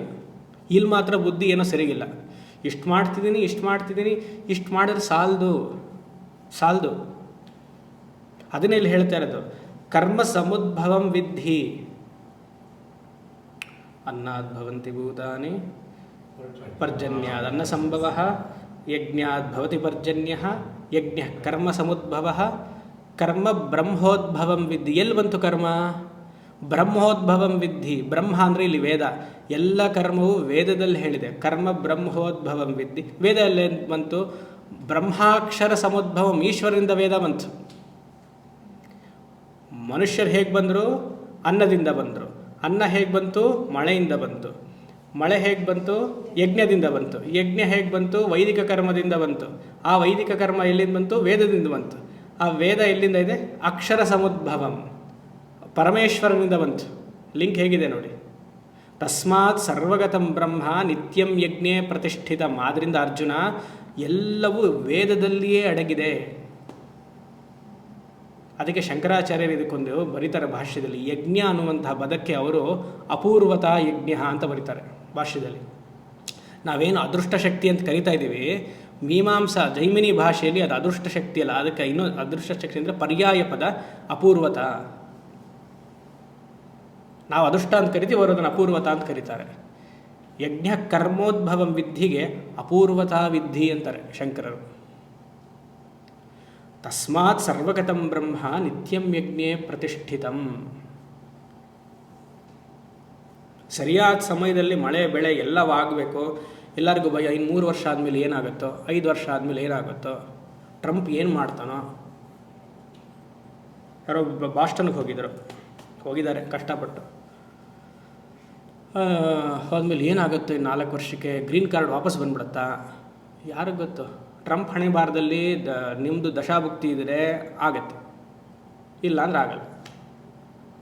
55 ಮಿಲಿಯನ್ ವೀಸಾನ ಇವಾಗ ರಿವೋಕ್ ಮಾಡ್ತಾನಂತೆ. ಏನು ಮಾಡೋದು? ಎಲ್ಲರಿಗೂ ಭಯ, ನಡ್ಕ ಇವಾಗ ಅಲ್ವಾ. ಸರಿಯಾದ ಸಮಯದಲ್ಲಿ ಎಲ್ಲ ಆಗ್ಬಿಟ್ಟಿದ್ದರೆ ಆಗಲ್ಲ. ಪ್ರಪಂಚ ಹೇಗೆ ಬ್ಯಾಲೆನ್ಸ್ ಮಾಡ್ತೀರ? ಅದಕ್ಕೆ ಹಿರಿಯರು ಹೇಳಿದ್ದು, ವೇದವನ್ನು ಮರಿಬಾರ್ದು. ವೇದವನ್ನು ಮರೆತರೆ ದೋಷ. ವೇದವನ್ನು ಆಧರಿಸಬೇಕು. ಯಾರು ವೇದವನ್ನು ಆಧರಿಸ್ತಾ ಇದ್ದಾರೋ ಅವ್ರನ್ನ ಗೌರವಿಸ್ಬೇಕು, ಅವ್ರಿಗೆ ನಮಸ್ಕರಿಸಬೇಕು, ಅವ್ರಿಗೂ ಸಹಾಯ ಮಾಡಬೇಕು. ಅಪೂಜ್ಯ ಯತ್ರ ಪೂಜ್ಯಂತೆ ಪೂಜ್ಯಾನಾಂತು ವಿಮಾನನ ತ್ರೀಣಿ ತತ್ರ ಪ್ರವರ್ತಂತೆ ದುರ್ಭಿಕ್ಷಂ ಮರಣಂ ಭಯಂ. ಸ್ಟ್ರಾಂಗಾಗಿ ಹೇಳುತ್ತೆ ಶಾಸ್ತ್ರ. ಅಪೂಜ್ಯ ಯತ್ರ ಪೂಜ್ಯಂತೆ, ಯಾರನ್ನ ಪೂಜೆ ಮಾಡಬಾರ್ದೋ, ಯಾರನ್ನ ಗೌರವಿಸಬಾರ್ದೋ ಅವ್ರನ್ನ ಗೌರವಿಸಿದ್ರೆ, ಅಂದರೆ ಏನು, ಭ್ರಷ್ಟ ರಾಜಕಾರಣಿಗಳನ್ನು ಗೌರವಿಸಿದ್ರೆ, ಅವ್ರ ಹಿಂದೆ ಅಲ್ಲಾಡಿಸ್ಕೊಂಡು ಹೋದರೆ, ಭ್ರಷ್ಟ ಚಲನಚಿತ್ರ ನಟಿಯರನ್ನು ನೋಡಿ ಅವ್ರನ್ನ ಪ್ರೋತ್ಸಾಹಿಸಿದ್ರೆ, ಯಾವ ಚಲನಚಿತ್ರದ ನಟಿಯರು ಧರ್ಮ ಅನುಷ್ಠಾನದಲ್ಲಿದ್ದಾರೆ? ಯಾವುದಾದ್ರೂ ಹಳೆ ಕಾಲದಲ್ಲಿ ಬರುವಂತಹ ಧರ್ಮ ಸಂದೇಶ ಈಗಿನ ಚಲನಚಿತ್ರದಲ್ಲಿ ಬರುತ್ತಾ? ಎಲ್ಲರೂ ಏನು ಹೇಳ್ತಾರೆ? ಹೇಳಬಾರ್ದು, ನನ್ನ ಬಾಯಲ್ಲಿ ಬರಬಾರ್ದು ಅದು, ಆದರೂ ಹೇಳ್ಬಿಡ್ತೀನಿ. ನನಗೆ ಕೋಪ ಬರುತ್ತೆ ಅವ್ರ ಮೇಲೆ. ಥರ್ಡ್ ರೇಟ್ ಎಲ್ಲರೂ. ಒಬ್ಬರು ಒಂದು ಧರ್ಮ ಸಂದೇಶವನ್ನು ಕೊಡುವಂತಹ ಚಲನಚಿತ್ರವನ್ನೇ ಮಾಡಲ್ಲ. ಎಲ್ಲರ ಕೈಯಲ್ಲಿ ಏನೇನೋ ಇಟ್ಕೊಂಡಿರ್ತಾರೆ, ಬಾಯಲ್ಲಿ ಕೆಟ್ಟ ಮಾತು ಬರುತ್ತೆ. ಇವರನ್ನೆಲ್ಲ ಆಧರಿಸಿದಾಗ ಪ್ರಪಂಚ ಹೇಗಿರುತ್ತೆ? ಅಪೂಜ್ಯ ಯತ್ರ ಪೂಜ್ಯಂತೆ, ಇವರೆಲ್ಲ ಅಪೂಜ್ಯರು, ಅವ್ರನ್ನ ನಾವು ಪ್ರೋತ್ಸಾಹಿಸ್ತಾ ಇದ್ದೀವಿ. ನಾವು ಅಂದರೆ ನಾನು ನೀವು ಅಂತಲ್ಲ, ಸಮಾಜ. ಪೂಜ್ಯಾನಾಂತು ವಿಮಾನನ, ಪೂಜೆ ಮಾಡೋರನ್ನ ಬಿಟ್ಬಿಟ್ವಿ, ಮರ್ತು ಅಂದರೆ ವೇದವನ್ನು ಸಂರಕ್ಷಣೆ ಮಾಡಲಿಲ್ಲ. ವೈದಿಕ ಬ್ರಾಹ್ಮಣರು ಕಂಡ್ರೆ ಆಗಲ್ಲ. ಬ್ರಾಹ್ಮಣರಂದರೆ ಇವಾಗ ಎಲ್ಲರಿಗೂ ಎಲ್ಲ ಅದನ್ನು ಇರೋದೇ ಕಮ್ಮಿ ಪರ್ಸೆಂಟು, ಅದನ್ನು ಮುಗಿಸ್ಬೇಕು ಅಂತ ಸರ್ಕಾರ ಹೊರಟಿದೆ. ಆ ಥರ ಆದ್ರೇನಾಗುತ್ತೆ? ತ್ರೀಣಿ ತತ್ರ ಪ್ರವರ್ತಂತೆ, 3 ಪ್ರತಿಯೊಬ್ಬ ಮನುಷ್ಯನ ಮನಸ್ಸಿನಲ್ಲಿಯೂ ಇರುತ್ತಂತೆ. ಯಾವುದು? ದುರ್ಭಿಕ್ಷಂ ಭರಣಂ ಮಯಂ. ಸದಾ ಭಯ ಇರುತ್ತೆ, ಸದಾ ಬಡತನ ಇರುತ್ತೆ, ಸದಾ ಕ್ಷಾಮ ಇರುತ್ತೆ. ಯೋಚನೆ ಮಾಡಿ. ಆ ರೀತಿಯಾಗಿ ಇಲ್ಲಿ ಸೂರ್ಯಾಗಿ ಹೇಳ್ತಾ ಇದ್ದೀನಿ, ಅಗ್ನಿಪೂರ್ವ ರೂಪಂ. ಈ ವಿಚಾರ ಎಲ್ಲ ತಿಳಿದಿರಬೇಕು. ಈ ವಿಚಾರ ಎಲ್ಲ ತಿಳಿದ್ರೆ ಕಣ್ಣು ಮುಚ್ಕೊಂಡು ಕೂತಾಗ ಪ್ರತಿಯೊಂದು ಯಾಗ, ಪ್ರತಿಯೊಬ್ಬ ವೈದಿಕ ಬ್ರಾಹ್ಮಣನ ವೇದ ಮಂತ್ರಗಳು, ಇದನ್ನೆಲ್ಲ ಅಲ್ಲಿ ಧ್ಯಾನ ಮಾಡು, ಇಲ್ಲಿ ಈ ಅಕ್ಷರದ ಮೇಲೆ ಹಾಕು, ಈ ಥರ ಸುಮ್ಮನೆ ಥಿಂಕ್ ಮಾಡೋದಷ್ಟೇ. ಇದೆಲ್ಲ ಜಸ್ಟ್ ಯೋಚನೆ ಮಾಡೋದು. ಮಾಡ್ತಿದ್ದಾಗ ಒಂದು ಗೌರವ ಬರುತ್ತೆ, ಮನಸ್ಸಿನಲ್ಲಿ ಒಂದು ಆದರತೆ, ಒಂದು ವಿಶಾಲ ಭಾವ ಬರುತ್ತೆ. ಆ ರೀತಿಯಾಗಿ ಧ್ಯಾನ ಮಾಡಿದಾಗ ನಿಮ್ಮ ಕರ್ಮವು ಅವ್ರನ್ನ ಪ್ರೋತ್ಸಾಹ ಮಾಡಬೇಕು, ಮನಸ್ಸು ಚಿತ್ತಶುದ್ಧಿ ಕಡೆ ಹೋಗಬೇಕು ಅಂತ ಅನಿಸುತ್ತೆ. ಅರ್ಥಕಾಮದಲ್ಲೇ ಇದು ಬಿಟ್ಟರೆ ಇದೆಲ್ಲ ಚಿಂತನೆಯೇ ಬರಲ್ವಲ್ಲ, ಯೋಚನೆ ಮಾಡಿ. ಆ ರೀತಿಯಾಗಿ ಆಪಹ, ಹಿಂದಿನ ತೈತಿರಿಯ ಈಶಾವಾಸ್ಯ ಉಪನಿಷತ್ತಲ್ಲಿ ನೋಡಿದ್ವಿ. ಆಪಹ ಅಂದರೆ ಕರ್ಮ, ಭಾಷ್ಯದಲ್ಲಿ ಶಂಕರರು ಬರೆದು ಆಪಹ ಅಂದರೆ ಕರ್ಮ. ಯಾಕಂದರೆ ಕರ್ಮ ಇಲ್ಲ ಅಂದರೆ ನೀರಿಲ್ಲ, ನೀರಿಲ್ಲ ಅಂದರೆ ಕರ್ಮ ಇಲ್ಲ. ಎಲ್ಲ ಪ್ರಕಾಶವಾದಂಥದ್ದು. ವೈದ್ಯುತ ಸಂಧಾನಂ ಇತ್ಯದಿ ಜ್ಯೋತಿಷಂ. ಎಷ್ಟು ಬ್ಯೂಟಿಫುಲ್ ಇಮ್ಯಾಜಿನೇಷನ್ ಇದು. ಚೆನ್ನಾಗಿ ಇಮ್ಯಾಜಿನೇಷನ್ ಮಾಡಿದ್ರೆ ಈ ಥರ ಮಾಡಬೇಕು. ಇಮ್ಯಾಜಿನೇಷನ್ ಏನೇನೋ ಮಾಡೋದು ಇಮ್ಯಾಜಿನೇಷನ್. ನಾನು ಹಾಗಿದ್ಬಿಟ್ರೆ, ಅದು ಕಟ್ಬಿಟ್ರೆ, ಅದು ಮಾಡಿಬಿಟ್ರೆ ಅಷ್ಟೇ. 6ಕ್ಕೆ 3 ನೀನು ತೋಡ್ಕೊಂಡ್ಬಿಟ್ಟು ಅದನ್ನು ಇಮ್ಯಾಜಿನೇಷನ್ ಮಾಡ್ಕೋ ಅಷ್ಟೆ ಅಲ್ವಾ. ಇಮ್ಯಾಜಿನೇಷನ್ಗೂ ಒಂದು ಸಂಸ್ಕಾರ ಇರಬೇಕು. ಯಾವ ಇಮ್ಯಾಜಿನೇಷನ್ಗೆ, ಕನ್ನಡದಲ್ಲಿ ಏನು ಇಮ್ಯಾಜಿನೇಷನ್ಗೆ ಆಲೋಚನೆನಾ, ಯಾವ ಆಲೋಚನೆಗೆ, ಮತ್ತು ಕನ್ನಡದಲ್ಲಿ ಊಹೆ, ಊಹೆ ಅಂತೆ. ಯಾವ ಊಹೆಗೆ ಸಂಸ್ಕಾರ ಬರುತ್ತೋ ಅದೇ ವೈದಿಕ ಧ್ಯಾನ. ಯಾವ ಊಹೆನ ಸಂಸ್ಕಾರವಾಗಿ ಊಹೆ ಮಾಡ್ತೀವೋ ಅದೇ ಧ್ಯಾನ, ಅದೇ ಉಪಾಸನೆ. ವೇದದಲ್ಲಿ ಹೇಳಿರುವಂಥ ಉಪಾಸನೆಯು ಇಮ್ಯಾಜಿನೇಷನ್ ತಾನೆ. ಹೀಗೆ ಮಾಡು, ಹಾಗೆ ಮಾಡು, ವಿಚಾರ ತಿಳಿದ್ರೆ ಅದು ಒಳ್ಳೇದು. ಇಲ್ಲ ಅಂದರೆ ಸುಮ್ಮನೆ ಮಾಡ್ತಿರ್ಬೇಕು ಊಹೆ. ಊಹೆಯಿಂದ ಓಹೋ ಆಗುತ್ತೆ. ಆಮೇಲೆ ಅದೇನೋ 2ನೇ ಅಧ್ಯಾಯದ 71ನೇ ಶ್ಲೋಕ ಆಗುತ್ತೆ. ಯಾನಿಶಾ ಸರ್ವಭೂತಾನಾಂ ಡ್ಯಾಶ್ ಡ್ಯಾಶ್ ಡ್ಯಾಶ್. ಸೊ ಆ ರೀತಿಯಾಗಿ ನಾನು ಹೇಳಿದ್ರೆ ಅರ್ಥ ಆಯಿತು. ಅರ್ಥ ಆದವ್ರು ನಗ್ತಿದ್ದಾರೆ, ಅರ್ಥ ಆಗಲಿಲ್ಲದವ್ರು ಸುಮ್ಮನೆ. 2ನೇ ಅಧ್ಯಾಯದ 71 ಯಾನಿಶಾ ಸರ್ವಭೂತಾನಾಂ ಅಂತ ಹೇಳಿದೆ. ಸರಿ, ಇಲ್ಲಿಗೆ ಏನಾಯಿತು? ಅಧಿಲೋಕ ಆಯಿತು, ಅಧಿಜ್ಯೋತಿಷ ಆಯಿತು. ಇವಾಗ ಅಧಿವಿದ್ಯ. ಅಥಾದಿವಿದ್ಯಂ ಆಚಾರ್ಯಃ ಪೂರ್ವರೂಪಂ ಅಂತೇವಾಸ್ಯುತ್ತರರೂಪಂ ವಿದ್ಯಾಸಂಧಿಃ ಪ್ರವಚನಗುಂ ಸಂಧಾನಂ ಇತ್ಯದಿವಿದ್ಯಂ. ಸರಳವಾಗಿದೆ. ವಿದ್ಯೆ ಉಪಾಸನೆ. ಅಥಾದಿವಿದ್ಯಂ. ವಿದ್ಯೆ ಅಂದರೆ ಕಲಿಯುವುದು, ವಿದ್ಯೆ ನಾಲೆಡ್ಜ್. ಅದೇ ವಿದ್ಯೆಯನ್ನು ಮಾಡಿ ನೋಡಿ, ವ್ಯಷ್ಟಿ ಆಯಿತು. ಜ್ಯೋತಿ ತತ್ವವನ್ನು ಉಪಾಸನೆ ಮಾಡು, ಲೋಕ ಉಪಾಸನೆ ಮಾಡು. ಇದೆಲ್ಲ ಮಂತ್ರಗಳಲ್ಲೂ ಬರುತ್ತೆ, ವೇದದ ಮಂತ್ರಗಳಲ್ಲೂ ಬರುತ್ತೆ. ಈಗ ಮಂತ್ರ ಹೇಳ್ಕೊಳ್ತಿರುವಂತಹ ಆಚಾರ್ಯರು ಶಿಷ್ಯರನ್ನ ಉಪಾಸನೆ ಮಾಡು. ತುಂಬ ಹತ್ತಿರ, ನಿನ್ನ ಸಮೀಪದಲ್ಲಿದೆ. ವ್ಯಷ್ಟಿಗೆ ಬರ್ತಾ ಇದ್ದಾರೆ ಇವಾಗ. ಆಚಾರ್ಯ ಪೂರ್ವರೂಪಂ, ಆಚಾರ್ಯರನ್ನ ಧ್ಯಾನ ಮಾಡು. ನಿನಗೆ ವೇದ ಮಂತ್ರ ಹೇಳ್ಕೊಟ್ಟಿರುವಂತಹ, ನಿನಗೆ ಉಪದೇಶ ಮಾಡುವಂತಹ ಆಚಾರ್ಯರು, ಗುರುಗಳನ್ನು ಧ್ಯಾನ ಮಾಡು. ಅಂತೇವಾಸ್ ಉತ್ತರ ರೂಪಂ. ಅಂತೇವಾಸಿ ಅಂದರೆ ಬ್ರಹ್ಮಚಾರಿ. ಗುರುವ ಸಾನ್ನಿಧ್ಯದಲ್ಲಿ ಯಾರಿರ್ತಾನೋ ಅವನಿಗೆ ಅಂತೇವಾಸಿ ಅಂತ ಹೇಳು. ಅಂತೆ ಅಂದರೆ ಸಮೀಪೆ, ಗುರು ಸಮೀಪೆ ಅಂತ ಅರ್ಥ. ಅಂತೇವಾಸಿಯೇ ನಿಜವಾದ ಶಿಷ್ಯ. 24 ಗಂಟೆ ನಿದ್ದೆ ಸಮಯದಲ್ಲಿಯೂ ಗುರು ಜೊತೆಗೆ ಇರುವವನಿಗೆ ಅಂತೇವಾಸಿ ಅಂತ. ಉತ್ತರ ಭಾರತದಲ್ಲಿ ವಿಶೇಷವಾಗಿ ಅದು ಒಂದು ಮಠ ಇದೆ, ಈ ಭಕ್ತಿ ಪಂಥದ ಮಠ. ನಾನಲ್ಲಿ ಒಂದು ಮಥುರಕ್ಕೆ ಹೋದಾಗ ಆ ಸ್ವಾಮೀಜಿನ ಭೇಟಿ ಮಾಡಿದೆ. ವೈಷ್ಣವರು. ಅವ್ರು ಹೇಗೆ ಅಂದರೆ, ಒಬ್ಬ ಶಿಷ್ಯನ ಹಿಡ್ಕೊಂಡಿದ್ದಾರೆ. ಬಟ್ಟೆ ಒಗೆಯೋದು ಮತ್ತು ಅವ್ರದ್ದು ಅಕೌಂಟ್ಸ್, ಅವ್ರದ್ದು ಅಪಾಯಿಂಟ್ಮೆಂಟ್ಸ್ ಎಲ್ಲ ನೋಡ್ಕೊಳಕ್ಕೆ ಒಬ್ಬ ಶಿಷ್ಯ. ಪೂಜೆಗೆಲ್ಲ ತಯಾರು ಮಾಡುವಂಥ ಒಬ್ಬ ಶಿಷ್ಯ. ಮತ್ತು ಗುರುಗಳಿಗೆ ಸುಮ್ಮನೆ ಜೊತೆಗಿರೋದು ಒಬ್ಬ ಶಿಷ್ಯ. 3 ಶಿಷ್ಯಂದ್ರು ಇಟ್ಕೊಂಡಿದ್ದಾರೆ. ಸೊ ಈ ಶುರುನಲ್ಲಿ 2 ಶಿಷ್ಯಂದರು ಅವ್ರ ಗುರುಗಳ ರೂಮ್ ಹೊರಗಡೆ ಮಲಗ್ತಾರೆ. ಇನ್ನೊಬ್ಬ ಸುಮ್ಮನೆ ಇರ್ತಾನಲ್ಲ ನಮ್ಮ ಥರ. ಆ ಶಿಷ್ಯರು ಗುರುಗಳ ಜೊತೆನೇ ಇರಬೇಕು 24/7. ಗುರುಗಳ ರೂಮಲ್ಲೇ ಆತನೂ ಮಲಗಬೇಕು. ಗುರುಗಳು ಯಾವ ಮಾತು ಹೇಳ್ತಿರ್ತಾರೋ ಅದೆಲ್ಲ ಒಂದು ಉಪದೇಶನೇ. ಅಂದರೆ ಗುರುಗಳಿಗೂ ಯಾವ ರೂಮ್ಗೆ ಹೋದ್ಮೇಲೆ ಯಾವ ಸೀಕ್ರೆಸಿನೂ ಇಲ್ಲ, ಹೊರಗಡೆ ಬಂದಾಗ ಯಾವುದು ಪಬ್ಲಿಕ್ ಲೈಫು ಇಲ್ಲ. ಆ ಶಿಷ್ಯನಿಗೆ ಗುರು ಹೇಗೆ ಅಂತ ಗೊತ್ತಿರಬೇಕು. ಯಾವ ಸಮಯದಲ್ಲಿ ಹೇಗೆ ಆ ಥರ ಅವ್ನು ಕೇಳಿದೆ. ನನಗೆ ಬರೋ ಅರ್ಧ ಹಿಂದಿಲಿ ಕೇಳಿದೆ, ನಿಮ್ಗೇನು ಪಾಠ ಏನಾದ್ರು ಮಾಡ್ತಾರಾ? ಇಲ್ಲ, ನಮಗೆ ಜಪ ಕೊಟ್ಟಿದ್ದಾರೆ, ಗುರು ಜೊತೆ ಇರೋದೇ ನಮಗದು ಪಾಠ ಅಂತಂದ. ಆಚಾರ್ಯ ಪೂರ್ವರೂಪಂ ಅಂತೇವಾಸ ಉತ್ತರ ರೂಪಂ ಅಂದರೆ ಗುರು ಯಾವ ರೀತಿಯಾಗಿ ಯಾರ ಜೊತೆ ಹೇಗೆ ಮಾತಾಡ್ತಾರೆ, ಯಾವ ಸಮಯದಲ್ಲಿ ಅವರಿಂದ ಏನು ಕಲಿಬೇಕು, ಇದೆಲ್ಲ ನೋಡಿ ವ್ಯವಹಾರ ನಾವು ಕಲಿಬೇಕು. ಆತ ಅದನ್ನೇ ಹೇಳಿತ್ತು. ಇಲ್ಲಿ 1 ಗಂಟೆ ಮಾಡೋದಲ್ಲ, ಪಾಠ ಆದಮೇಲೆ ಹೇಗಿರ್ತಾರೆ, ಯಾರ ಹತ್ರ ಹೇಗೆ ಮಾತಾಡಿಸ್ತಾರೆ, ಯಾವ ವ್ಯವಹಾರದಲ್ಲಿರ್ತಾರೆ. ಇಲ್ಲಿ ವ್ಯವಹಾರ ಅಂದರೆ ಅವ್ಯವಹಾರ ಅಲ್ಲ, ಡೇ ಟು ಡೇ ಟ್ರಾನ್ಸಾಕ್ಷನ್ಸ್. ಅದೆಲ್ಲ ಆತ ಅವನು 16-17 ವಯಸ್ಸು, ಒಟ್ಟು ಬ್ರಹ್ಮಚಾರಿ. ಮನೆ ಬೇಡ, ನಾನು ಇಲ್ಲೇ ಗುರು ಜೊತೆನೇ ಇರ್ತೀನಿ ಅಂತಾನೆ. ಮಲ್ಕೊಂಡು ಹಾಸಿಗೆ ಮೇಲೆ ಗುರು ಮಲಗಿದ್ದಾರೆ, ಕರ್ಕೊಂಡು ಹೋಗಿ ತೋರಿಸ್ತಾ. ಗುರು ಮೇಲೆ, ಇವ್ರು ಕೆಳಗಡೆ. ಸ್ನಾನಕ್ಕೆ ಹೋದಾಗ ಸ್ವಾಮಿ ಅಂತ ಕೇಳಿ, ಸ್ನಾನಕ್ಕೆ ಹೋದಾಗ ಬಾಬು ಕಾಯ್ತಾ ಇರ್ತಾನೆ ಬಟ್ಟೆಗೆ. ಅವ್ರು ಹೋಗಿದ ತಕ್ಷಣ ಇವ್ನು ಸ್ನಾನ ಮಾಡ್ತಾನೆ. ವೇದ ಕಾಲದಲ್ಲಿ ಹಾಗಿತ್ತು. ಈಗಲೂ ಅಲ್ಲೆಲ್ಲ ಉತ್ತರ ಭಾರತದಲ್ಲೆಲ್ಲ ಮಾಡ್ತಾರೆ. ಯಾವ ಪ್ರೈವೇಟ್ ಲೈಫು ಇಲ್ಲ, ಹೊರಗಡೆ ಒಂದು ಒಳಗಡೆ ಒಂದು ಅದೆಲ್ಲ ಇಲ್ಲವೇ ಇಲ್ಲ. ಹೊರಗಡೆ ಒಂಥರ ಇರ್ತೀನಿ, ರೂಮಿಗೆ ಬಂದಾಗ ಒಂಥರ ಇರ್ತೀನಿ ಅಲ್ವಾ? ಆ ಥರ ಎಲ್ಲ ಇಲ್ಲ. ಸೊ ಆ ರೀತಿಯಾಗಿ ಆಚಾರ್ಯರನ್ನ ಧ್ಯಾನ ಮಾಡಿ. ಎಂತಹ ಆಚಾರ್ಯರು? ಆಚಾರ್ಯರ ಮಹತ್ವ ಏನು? ಆಚಿನೋತಿ ಶಾಸ್ತ್ರಾಣಿ ಆಚಾರ್ಯೇ ಸ್ಥಾಪಯತ್ಯಪಿ ಸ್ವಯಂ ಆಚರತೆ ಯಸ್ಮಾತ್ ಆಚಾರ್ಯ ಕವಯೋ ವಿದುಹು. ಆಚಿನೋತಿ ಶಾಸ್ತ್ರಾಣಿ, ಎಲ್ಲ ಶಾಸ್ತ್ರದ ಜ್ಞಾನವು ಅವ್ರ ಮನಸ್ಸಿನಲ್ಲಿದೆ. ಆಚಿನೋತಿ ಅಂದರೆ ಎಲ್ಲ ಶಾಸ್ತ್ರದ ಪುಸ್ತಕವನ್ನು ಅವ್ರ ಹತ್ರ ತೊಗೊಂಡು ಬರ್ತಾರೆ ಅಂತ. ಆಚಿನೋತಿ, he brings all the scriptures unto himself. ಆಚಿನೋತಿ ಶಾಸ್ತ್ರಾಣಿ ಆಚಾರ್ಯೇ ಸ್ಥಾಪಯತ್ಯಪಿ, ಶಿಷ್ಯರಿಗೆ ಉಪದೇಶ ಮಾಡ್ತಾರೆ. ಸ್ಥಾಪಯತ್ಯಪಿ ಅಂದರೆ ಉಪದೇಶ ಮಾಡುವಂತಹ ಕ್ರಮ. ಸುಮ್ಮನೆ ಉಪದೇಶ ಮಾಡಿ ಇವ್ರು ಬೇರೆ ಅವ್ಯವಹಾರ ಮಾಡೋದಲ್ಲ. ಸ್ವಯಂ ಆಚರತೆ ಯಸ್ಮಾತ್, ಅವರು ಆಚರಣೆ ಮಾಡಿ ತೋರಿಸಿ ಶಿಷ್ಯನಿಗೆ ಹೀಗಿರು ಅಂತ ಹೇಳ್ತಾರೆ. ಅಂಥವ್ರು ಆಚಾರ್ಯರು. ಆಚಾರ್ಯ ಕವಯೋ ವಿಧು. ಅಂತಹ ಆಚಾರ್ಯರನ್ನ, ಗುರುಗಳನ್ನು, ಶಂಕರಾಚಾರ್ಯರು ಅಂತಹವ್ರನ್ನ ಉಪಾಸನೆ ಮಾಡು ಅಲ್ವಾ? ಶಂಕರಂ ಲೋಕಶಂಕರಂ.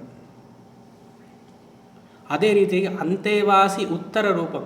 ವಿದ್ಯಾರ್ಥಿ ಆದವನು ವಿದ್ಯಾರ್ಥಿನೇ ಉಪಾಸನೆ ಮಾಡಬೇಕು. ಯಾಕಂದರೆ ವೈರಾಗ್ಯ, ಶಮದಮ ಎಲ್ಲವನ್ನು ಗಳಿಸ್ಕೊಂಡು ಅಥವಾ ಗಳಿಸೋಕ್ಕೋಸ್ಕರ ಆಚಾರ್ಯರ ಹತ್ರ ಹೋಗಿದ್ದಾರೆ. ಅಂತೇವಾಸಿ ಎಲ್ಲಿ ಎಂಥದೂ ಇಲ್ಲ. ಇವಾಗ ಶೃಂಗೇರಿ ಗುರುಗಳಾಗಲಿ, ಕಾಂಚಿ ಗುರುಗಳು, ಅವ್ರ ಜೊತೆಗೆ ಯಾವಾಗಲೂ ಅಂತೇವಾಸಿ ಅಂತ ಒಬ್ಬರು ಇರ್ತಾರಲ್ಲ, ಅವರ ಲೈಫ್ ಸ್ಟೈಲನ್ನು ನೀವು ನೋಡಬೇಕು. ನಾವು ಹೇಳ್ತೀವಿ ಗುರುಗಳು ಮೇಧಾವಿ, ಶಂಕರರ ಅವತಾರ, ಖಂಡಿತ ಅದರಲ್ಲಿ ಸಂಶಯವೇ ಇಲ್ಲ. ಅಂತೇವಾಸಿಗಳನ್ನು ನೋಡಬೇಕು ನೀವು. ಅವರು ಬ್ರಹ್ಮಚಾರಿಗಳು. ಇವ್ರು ಹೇಗೆ ತಪಸ್ಸಲ್ಲಿ ಗುರುಗಳಿರ್ತಾರೋ ಅದೇ ರೀತಿಯಾಗಿ ತಪಸ್ಸನ್ನು ಇವರು ಆಚರಣೆ ಮಾಡಬೇಕು. ಗುರುಗಳನ್ನು ಸೇವೆ ಮಾಡೋದೇ ಒಂದು ದೊಡ್ಡ ತಪಸ್ಸು. ಗುರುಗಳು 3:45-4 ಗಂಟೆಗಿದ್ದರೆ ಇವ್ರು ಅದಕ್ಕಿಂತ ಮುಂಚೆ ಎದ್ದು ಸ್ನಾನ ಮಾಡಿ ಗುರುಗಳಿಗೆ ಬಚ್ಚಲ ಮನೆಗೆ ಹೋಗಿ ಬಿಸಿನೀರು ಕಾಯಿಸಿ ರೆಡಿ ಮಾಡಿರಬೇಕು. ಗುರುಗಳು ಹೇಳುವಂತಹ ಸಮಯ 3:45-4 ಗಂಟೆ. ಇವರು ಅದಕ್ಕಿಂತ ಮುಂಚೆ ಎದ್ದು ಸ್ನಾನ ಮಾಡಿರಬೇಕು. ರಾತ್ರಿ ಮಲಗೋದು 11:30-12 ಗಂಟೆಗೆ. ಗುರುಗಳು ಮಲಗಿದ ಮೇಲೆ ಇವ್ರಿಗೆ ಮಲಗಬೇಕು. ಎಷ್ಟು ಗಂಟೆ ಕಾಲ ನಿದ್ದೆ ಆಯಿತು? 3:30-4 ಗಂಟೆ ಕಾಲ. ಡಾಕ್ಟರ್ಸ್ ಏನು ಹೇಳ್ತಾರೆ? Solid 6 hours sleep. ಆ ಥರ 10 ದಿವಸ ನೀವು ಮಾಡಿದ್ರೆ you will die. Restless sleep. ಏನಾಗ್ತಿದೆ ಅಲ್ಲಿ ಇವಾಗ? 80 ವರ್ಷ 60 ವರ್ಷ ಅಲ್ಲ ಇಲ್ವಾ? 60 ವರ್ಷ ಉಲ್ಟಾ ಹೇಳ್ಬಿಟ್ಟು 60 ವರ್ಷ 80 ವರ್ಷ ಅಲ್ಲ ಇಲ್ವಾ? ಕಂಫರ್ಟ್ ಬಂದ್ಬಿಟ್ಟಿದೆ. ನಿಂತಿರಬೇಕು. ಯೋಚನೆ ಮಾಡಿ.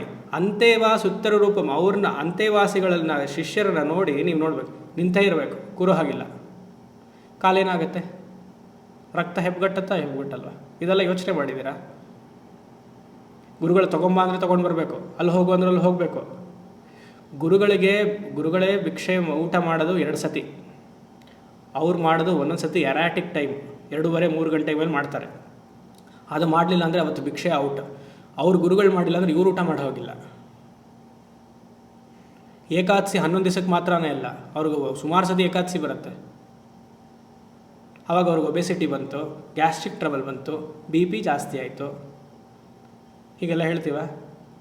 ಇವ್ರನ್ನ ಧ್ಯಾನ ಮಾಡಬೇಕು. ಅಂತೇವಾಸಿ ಒಂದು ಸಮಯ ನಾವು ಅಂತೇವಾಸಿಗಳ ಲೈಫ್ ನೋಡಿಬಿಟ್ರೆ ಏನಪ್ಪ ಇವರಷ್ಟೂ ಇಲ್ವಲ್ಲ ನಾವು ಅನ್ಸುತ್ತೆ. ಮತ್ತು ವೇದಾಧ್ಯಯನ ಬೇರೆ ಆಗಿರಬೇಕು ಅವರಿಗೆ. ಪೂರ್ತಿ ವೇದಾಧ್ಯಯನ ಮಾಡಿಕೊಂಡು ಸೇವೆ ಮಾಡಿರಬೇಕು. ಎಂತಹ ಅದೃಷ್ಟ ಅಲ್ವಾ? It is very boring. ಎಷ್ಟೋ ಅಂತ ಸೇವೆನೇ ಮಾಡಿಸ್ತಾರಪ್ಪ, ಬಂದ್ಬಿಡ್ತೀವಿ ನಾವೆಲ್ಲ. ನಮಗಾಗಲ್ಲಪ್ಪ, ಅಯ್ಯೋ ಏನು ಕಟ್ಟು ಹಾಕಿದ್ದೀವಿ ಪಾಪ ನಾವು. ಅದಕ್ಕೆ ಸ್ವಾಮಿ ನಮಗಲ್ಲ ಅಂತಾನೆ, ಅದಕ್ಕೆ ಅವ್ರಿಗೆ ಹೀಗೆ ಕೇಳಿದ್ರೆ ಹಾಗೆ ಹೇಳ್ಬಿಡೋದು, ನಮಗಲ್ಲ ಅದಕ್ಕೆ ನಾವು ಹೀಗೆ, ಅವ್ರು ಹಾಗೆ. ಯೋಚನೆ ಮಾಡಿ, ತ್ಯಾಗದ ಜೀವನ. ವರ್ಷಕ್ಕೆ 15 ದಿವಸ 20 ದಿವಸ ಸಾಧ್ಯವಾದರೆ ಅವ್ರ ಮನೆಗೆ ಹೋಗಿ ನೋಡಿಕೊಂಡು ಅಪ್ಪ ಅಮ್ಮದ್ರು ನೋಡ್ಕೊಂಡು ಬರ್ತಾರೆ. ಇಲ್ಲ ಅವರೇ ಇಲ್ಲಿ ಬಂದು ನೋಡ್ಕೊಂಡು ಹೋಗಬೇಕು. ನಾವೇನು ಹೇಳ್ತೀವಿ, ಅಯ್ಯೋ ಮಗ ಚಿಕ್ಕವನು, ಅವನಿಗೆಲ್ಲ ಪಾಠಶಾಲೆಗೆಲ್ಲ ಹಾಕ್ಬಿಟ್ರೆ ಹೇಗಿರ್ತಾನೋ ಹಾಗೆ ಅಂತ. ಹೇಗಿರ್ತಾರೆ ಅಂದರೆ, ಗುರುಗಳೇ ಅಪ್ಪ ಗುರುಗಳೇ ಅಮ್ಮ. ಉಪನಯನ ಆಗೋದ ಮೇಲೆ ಹೇಳಿದ್ದೀನಿ, 20 ಸತಿ ಹೇಳಿದ್ದೀನಿ, 20 ಸತಿ ಇಲ್ಲ 200 ಸತಿ ಹೇಳಿದ್ದೀನಿ. ಉಪನಯನ ಆಗೋದ ಮೇಲೆ ಹೆತ್ತ ತಂದೆ ತಂದೆ ಅಲ್ಲ, ಆ ವಟುಗೆ, ಆ ಬ್ರಹ್ಮಚಾರಿಗೆ. ಹೆತ್ತ ತಾಯಿ ತಾಯಿ ಅಲ್ಲ. ಇದ್ರೂ ನಾವು ಹೇಳ್ಕೊಳ್ಬೋದು, ಅಯ್ಯೋ ಕರ್ಳು ಅಂತಲ್ಲ. ಆಚಾರ್ಯನೇ ಗುರು, ಆಚಾರ್ಯನೇ ಅಮ್ಮ. ಅಷ್ಟು 10-12 ವರ್ಷ ಕಲಿಬೇಕು ಅಂತಂದರೆ ಆಚಾರ್ಯನ ಗುರು ಕಲಿಸ್ಬೇಕಲ್ಲ, ಬೈದು ಕಲಿಸ್ಬೇಕು. ಎಂತಹ ಜೀವನ ಇದೆಲ್ಲ ಯೋಚನೆ ಮಾಡಿ. ಶಿಷ್ಯರು, ಗುರುಗಳ ಉತ್ಕೃಷ್ಟ ಸ್ಥಾನ ಹೇಗಿದೆ ಅದೇ ರೀತಿಯಾಗಿ ಶಿಷ್ಯರು ಆಗಬೇಕಲ್ಲ. ಆ ಮನಸ್ಸು ಹೇಗೆ ತಯಾರಾಗುತ್ತೆ, ಈ ಪಕ್ವತೆಯಲ್ಲಿದ್ದರೇ ಎಲ್ಲರೂ ಆಮೇಲೆ 40 ವರ್ಷ ಆದಮೇಲೆ ನೀವೆಲ್ಲರೂ ಹೊಗಳ್ತೀರ. ಆ ರೀತಿಯಾಗಿ ನನ್ನ ಮಗ ಆಗಬಾರ್ದು ಅಂತ ಯಾಕೆ ತಿಳಿಬಾರ್ದು? ಪಕ್ಕದ ಮನೆ ಮಗ ಆಗೋವಂತ ತಿಳಿಬೋದು, ನನ್ನ ಮಗ ಆಗಬಾರ್ದು ಅಂತ ಯಾಕೆ? ಅಲ್ಲಿ ಯಾಕೆ ಹೋಟೆಲ್ ಮಾತ್ರ ಲೋಕಲ್ ಅನಸ್ತೇಷಿಯಾ? ಯೋಚನೆ ಮಾಡಿದ್ದೀರಾ? ಅಂತೇವಾಸಿ ಉತ್ತರ ರೂಪಂ, ಅಂತೇವಾಸಿಗಳನ್ನು ಧ್ಯಾನ ಮಾಡು. ಗುರುನು ಶಿಷ್ಯರನ್ನು ಏನು ಸೇರಿಸ್ತಾ ಇದೆ? ಯಾವದ ಸಂಧಿ ಅದು? ವಿದ್ಯಾ ಸಂಧಿಹಿ. ಎಷ್ಟು ಚೆನ್ನಾಗಿದೆ. ವಿದ್ಯೆಗೋಸ್ಕರ ಶಿಷ್ಯ ಬಂದಿದ್ದಾನೆ, ವಿದ್ಯೆಯನ್ನು ಹೇಳ್ಕೊಡೋಕ್ಕೋಸ್ಕರ ಗುರು ಶಿಷ್ಯನ ಹತ್ರ ಹೋಗ್ತಿದ್ದಾನೆ. ಆ ವಿದ್ಯೆಯನ್ನು, ವೇದ ಮಾತೆಯನ್ನು ಧ್ಯಾನ ಮಾಡು. ಎಂತಹ ವೇದ! 14 ಶಾಸ್ತ್ರಗಳಿದೆ. ನಮ್ಮ ಭಾರತದಲ್ಲಿ ಇಲ್ಲದೇ ಇರುವಂತಹ ಗ್ರಂಥ ಎಲ್ಲಿದೆ? ವಿವೇಕಾನಂದರು ಹೇಳ್ತಾರೆ, ರಾಮಕೃಷ್ಣರ ಪರಮಹಂಸರ ಥರ ನಾನು ಯಾರನ್ನೂ ನೋಡಿಲ್ಲ. ಇದು ಜಾನನಿಗೆ ಆ ಜಾನ್ ಅಂತ ಹೆಸರು ಹೇಳಿದ್ರು ನನಗೆ ಬಾಯಲ್ಲಿ ನೀರು ಗಂಗಾಜಲ ಹಾಕ್ಕೊಳ್ಬೇಕು ಅಲ್ಲ. ಅವ್ರು ಹೇಳೋದು ಪಾಪ ಹೇಳ್ತಾ ಇದ್ದೀನಿ. ಈ ಜಾನ್ ಮೈಕಲ್ ಅಂತೆಲ್ಲ ಹೇಳ್ತಾರೆ. ಎಲ್ಲಿ ಬರುತ್ತೆ ಈ ಪುಸ್ತಕ? ಅಲ್ಲ, ಜಾನ್ ಹೆಸರೆಲ್ಲ ಎಲ್ಲ ಬರುತ್ತೆ, ಆ ಬೇಡದಿರೋ ಪುಸ್ತಕದಲ್ಲಿ ಬರುತ್ತೆ. ಆ ಥರ ಎಲ್ಲ ಹೇಳ್ತಾರೆ. ಅವ್ರ ಅನುಭವ ಹಾಗಿತ್ತು, ಹೀಗೆ ಅನುಭವ. ಇವತ್ತು ಕಂಪ್ಲೀಟ್ ವರ್ಕ್ಸ್ ಓದ್ತಾ ಇದ್ದೆ, ಕಳ್ಸೋಕ್ಕಾಗಲಿಲ್ಲ, ಅದಕ್ಕೋಸ್ಕರ ಅದು ಓದ್ತಿದ್ದೆ. ರಾಮಕೃಷ್ಣರು ಯಾವತ್ತೂ ಜಾನ್ ಹಾಗೆ ಹೇಳ್ದ, ಮೈಕಲ್ ಹಾಗೆ ಹೇಳ್ದ ಅಂತ ಹೇಳಿಲ್ಲ. ನನ್ನ ಅನುಭವ ಏನಿತ್ತು, ನನ್ನ ವೇದ ಮಾತ ಏನು ಹೇಳಿತ್ತು, ಅದನ್ನು ಮಾತ್ರ ನಾನು ವ್ಯಾಲಿಡ್ ಮಾಡ್ತೀನಿ. ಅಂತಹ ಗುರುಗಳನ್ನ ನಾನು ನೋಡೇ ಇಲ್ಲ ಯಾವತ್ತು. ಹಾಗೆಂತಂದು ಇದಲ್ಲಿ ಹೇಳ್ತಾರೆ. ನಾನು ತಾಳಿ ಓದ್ತೀನಿ ಕಂಪ್ಲೀಟ್ ವರ್ಕ್ಸ್. ಬೆಳಗ್ಗೆ ಓದ್ತಿದ್ದೆ, ಎಷ್ಟು ಚೆನ್ನಾಗಿದೆ ಅವ್ರ ಮಾತು. The man at whose feet I sat all my life, Bhagwan Ramakrishna. And it is only a few ideas of his that try to teach could hardly write his name at all. All my life I have not seen another man like that person, and I have travelled all over the world. When I think of that man, I feel like a fool, because I wanted to read books of John and Michael and he never did. He never wanted to lick the plates of other people who have eaten the food. That is why he was his own book. All my life I am repeating that what Jack said and John said, and never say anything myself. What a glory is that you know that John said 25 years ago this way, Jack said 50 years ago this way. Tell me what you have said, oh man. Complete Works of Vivekananda, Volume 6. ಯೋಚನೆ ಮಾಡಿ. ವಿದ್ಯೆ ಇರೋದ್ರಿಂದ ಆಚಾರ್ಯರು ಸೇರಿದ್ದಾರೆ, ವಿದ್ಯೆ ಇರೋದ್ರಿಂದ ಶಿಷ್ಯ ಬಂದಿದ್ದಾನೆ. ಶಾಸ್ತ್ರ ಏನು ಹೇಳಿದೆ, ನಮ್ಮ ಶಾಸ್ತ್ರ ಏನು ಹೇಳಿದೆ ಇಂಪಾರ್ಟೆಂಟು. ಶಾಸ್ತ್ರವನ್ನು ಆಧರಿಸಿ ಆಚಾರ್ಯರು ಏನು ಹೇಳಿದ್ದಾರೆ ಇಂಪಾರ್ಟೆಂಟು. ನಾನು ಶಾಸ್ತ್ರವನ್ನು ನಂಬಲ್ಲ, ನಾನೇ ಕಲ್ತ್ಕೊಳ್ತೀನಿ, ಕಲ್ತ್ಕೋ ಅಲ್ವಾ. ಶಾಸ್ತ್ರವನ್ನು ಹೇಳಿದ ಮೇಲೆ ಮುಕ್ತವಾಗಿ ಈ ಶಾಸ್ತ್ರದಲ್ಲಿ ಹೀಗಿದೆ, ನಮ್ಮ ವೇದ ಅನ್ನು ಪ್ರೊಕ್ಲೈನ್ ಮಾಡಬೇಕು. ಪ್ರೊಕ್ಲೈನ್ ಮಾಡಿದ್ರೆ ಏನಾಗುತ್ತೆ, ರಿಲಿಜನ್ ಆಗಿಬಿಡುತ್ತೆ ಅಂಥೇಳಿ ಎಲ್ಲರೂ ನಮ್ಮನ್ನು ಬರಲ್ಲ ಅಂಥೇಳಿ ಅದನ್ನು ಮರೆಮಾಚಿ ವೇದದಲ್ಲಿ ಹೇಳಿರೋದನ್ನೇ ಇಂಗ್ಲೀಷ್ ಭಾಷೆಯಲ್ಲಿ ಹೇಳಿ ಅದಕ್ಕೊಂದು ಕೋರ್ಸ್ ಅಂತ ಮಾಡಿ, ಸಂಯಮ ಅಂತ ಮಾಡಿ, ಅದಕ್ಕೊಂದು 35,000 ರೂಪಾಯಿ ತೆತ್ತಿ ಅಲ್ಲಿ ಹೋಗಿ ಹಿಮಾಲಯಸಲ್ಲಿ ಶಂಭೋ ಶಂಕರ ಅಂದರೆ ಅಲ್ವಾ. ಯೋಚನೆ ಮಾಡಿ. ರೂಟ್ಸ್ ಇದನ್ನು ಬಿಡಬಾರ್ದು. ವಿದ್ಯಾಸಂಧಿ, ಟೀಚಿಂಗ್ ಅಂದರೆ ಪ್ರವಚನಗುಂ ಸಂಧಾನಂ. ವಿದ್ಯೆಯಿಂದ ಪ್ರವಚನ, ಇಲ್ಲಿ ಪ್ರವಚನ ಅಂದರೆ ಉಪದೇಶ ಅಂತ ಅರ್ಥ. ಇವಾಗ ನಾವು ಪ್ರವಚನ ಮಾಡ್ತಾ ಇದ್ದೀನಿ, ಉಪದೇಶ ಮಾಡ್ತಾ ಇದ್ದೀನಿ. ಉಪದೇಶ ಅಂತ ತಗೊಂಡವ್ರಿಗೆ ಉಪದೇಶ, ಪ್ರವಚನ ಅಂದವ್ರಿಗೆ ಪ್ರವಚನ. ತಲೆ ಎಳುತ್ತು ಸ್ವಾಮಿ ಅಂದರೆ ಅವ್ರಿಗದು. ತಲೆ ಎಳುತ್ತು ಅಂದ್ರೆ ಏನು? ಹಣೆ ಬರ ಅಂತಂದ್ರೆ ಅದು ಹಣೆ ಬರ ಅಲ್ವಾ? ಪ್ರವಚನಗೂ ವಿದ್ಯೆಯಿಂದ ಉಪಯೋಗ ಏನು? ಗುರು ಶಿಷ್ಯರನ್ನ ಸೇರಿಸಿರೋದು ವಿದ್ಯೆ. ವಿದ್ಯೆ ಯಾತಕ್ಕೋಸ್ಕರ? ಕಮ್ಯುನಿಕೇಷನ್ ಮಾಡೋದಕ್ಕೋಸ್ಕರ, ಉಪದೇಶ ಮಾಡೋದಕ್ಕೋಸ್ಕರ. ಗುರು ಹಾಗೂ ಶಿಷ್ಯನನ್ನು ಯಾವುದು ಹಿಡಿದಿದೆ ಅಂದರೆ ಪ್ರವಚನ ಹಿಡಿದಿದೆ, ಉಪದೇಶ ಹಿಡಿದಿದೆ. ವಿದ್ಯೆ ಇದ್ರೂ ಉಪದೇಶ ಮಾಡಲಿಲ್ಲ ಅಂದರೆ ಹೇಗೆ? ನಾನು ಮೌನ ವ್ಯಾಖ್ಯಾ ಪ್ರಕಟಿತ ಪರಬ್ರಹ್ಮ ತತ್ವಂ ಯುವಾನಂ ವಸಿಷ್ಠಾಂತೆ ವಸಋಷಿಗಣೈ ಆವೃತಂ ಬ್ರಹ್ಮನಿಷ್ಠೈ ಅಂತ ಹೇಳಿಬಿಟ್ರೆ ಎಷ್ಟೋ ಜನ ಸಂಪ್ರದಾಯಸ್ಥರ ಗುರುಗಳೇ ಮೌನ ವ್ಯಾಖ್ಯಾನ ಅದೇನು ಹೇಳಬಾರ್ದತ್ತೆ, ಮೌನವಾಗಿದ್ದು ಬಿಡೋದು. ಸನಕ ಸನಂದ ಮಹರ್ಷಿಗಳಿಗೆ ಮೌನವಾಗಿದ್ದು ಅರ್ಥ ಆಯ್ತಪ್ಪ. ಈ ಥರ ಗಂಟುಗಟ್ಟಲೆ ಕಿರಿಸ್ಕೊಂಡ್ರೂ ಅರ್ಥ ಆಗಲ್ವಲ್ಲ, ಇನ್ನು ಮೌನವಾಗಿದ್ರೆ ಏನು ಗತಿ ಅಲ್ವಾ? ಮೌನವಾಗಿದ್ದು ಬಿಡು ಅಂತ. ಸರಿ, ಇದ್ಬಿಡೋಣ ಬಿಡಿ, ಎಲ್ಲರೂ ಮೌನವಾಗಿದ್ದು ಬಿಡೋಣ. ಇಷ್ಟು ಹೇಳಿಯೂ ನಮಗೆ ಗೊತ್ತಾಗಲ್ಲ ಅಲ್ವಾ? ಪ್ರವಚನಗುಂ ಸಂಧಾನಂ, ಇದನ್ನು ಧ್ಯಾನ ಮಾಡು. ಪ್ರವಚನ, ಆ ವಾಕ್ಶಕ್ತಿಯನ್ನು, ಆ ಎಲ್ಲಿಂದ ಬರ್ತಿದೆ ಅದಲ್ಲ, ಆ ಶಬ್ದಗಳ ಬಗ್ಗೆ ಧ್ಯಾನ ಮಾಡು, ಆ ನಾದವನ್ನು ಧ್ಯಾನ ಮಾಡು. ವೇದದ ಉತ್ಕೃಷ್ಟ ಸ್ಥಿತಿಯ ಋಷಿಯ ಮನಸ್ಸನ್ನು ಧ್ಯಾನ ಮಾಡು. ಅತೀಂದ್ರಿಯ ಸ್ಯಾತ್ ಈಶ್ವರಾನುಗ್ರಹ ದೇವ ಪುಂಸ್ತ್ವಾಂ ಅದ್ವೈತ ವಾಸನ. ಅದಾಯಿತು, ಅವಧೂತಗಿದೆ. ಈಶ್ವರಾನುಗ್ರಹ ದೇವ ಪ್ರಥಮತೋ ದರ್ಶನಾತಿಥಿ ಋಷಿತ್ವಾತ್, ಸಾಯಣ ಭಾಷ್ಯ ಋಗ್ವೇದಕ್ಕೆ. ಅದನ್ನು ಧ್ಯಾನ ಮಾಡು. ಯಾವ ಮನಸ್ಥಿತಿ ಇರ್ಬೋದು ಋಷಿಗಳದು, ಅದನ್ನು ಧ್ಯಾನ ಮಾಡು. ಅದೆಲ್ಲ ಇಲ್ಲಿ ಪ್ರವಚನದಲ್ಲಿ ಬರುತ್ತೆ. ಪ್ರವಚನಗುಂ ಸಂಧಾನಂ ಇತ್ಯದಿ ವಿದ್ಯಂ. ಆಯಿತು. ಅಥಾಧಿಪ್ರಜಂ ಮಾತಾ ಪೂರ್ವರೂಪಂ ಪಿತೋರುತ್ತರರೂಪಂ ಪ್ರಜಾಸಂಧಿಃ ಪ್ರಜನನಗುಂ ಸಂಧಾನಂ ಇತ್ಯದಿ ಪ್ರಜಂ. ಹತ್ರ ಬರ್ತಾ ಇದ್ದಾರೆ. ಆಯಿತು, ಮನೆಗೆ ಬರಬೇಕಲ್ವಾ? ಈ ವಿದ್ಯೆ ಎಲ್ಲ ಆದಮೇಲೆ ಇವಾಗೆಲ್ಲ ಇಷ್ಟೊತ್ತಲ್ಲೇ ಹೇಳಿ ಮನೆಯಿಂದ ಹೋಗಿ ಅಂತ ಹೇಳಿ ಇವಾಗ ಮನೆಗೆ ಉಪದೇಶ ಎಲ್ಲ ಆದಮೇಲೆ ಮನೆಗೆ ಬಂದಾಯಿತು. ಹೆತ್ತ ತಾಯಿ ಬಗ್ಗೆ ಧ್ಯಾನ ಮಾಡೋದು ಬೇಡವಾ? ಆಶೀರ್ವಾದ ಮಾಡಿರುವಂಥ ತಂದೆ ಬಗ್ಗೆ ಧ್ಯಾನ ಮಾಡೋದು ಬೇಡವಾ? ಅದನ್ನ ಇಲ್ಲಿ ಹೇಳ್ತಾ ಇದ್ದಾರೆ. ಅಥಾದಿ ಪ್ರಜಂ. ಪ್ರಜಾ ಅಂದರೆ ಮಕ್ಕಳು ಅಂತ, ಪ್ರಾಜಿನಿ, ಮಕ್ಕಳನ್ನು ಉಪಾಸನೆ ಮಾಡಬೇಕಂತ ಇಲ್ಲಿ ನೋಡಿ. ಅಯ್ಯೋ, ನನ್ನ ಮಗನ ಬಗ್ಗೆ ಉಪಾಸನೆ ಮಾಡಿ ಅಂತ ಹೇಳ್ತೀರಾ ಸ್ವಾಮಿ? ಇವನಾ ಮಗ, ಇವಳಾ ಮಗಳು.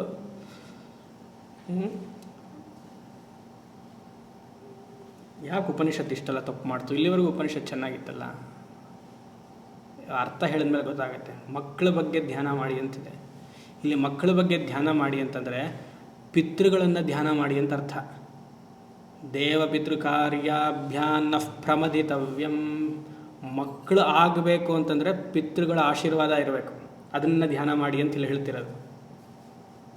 ನಮಸ್ಕಾರ. ಅಹೋಭಾಗ್ಯ ಮಹೋಶಾಸ್ತ್ರಂ.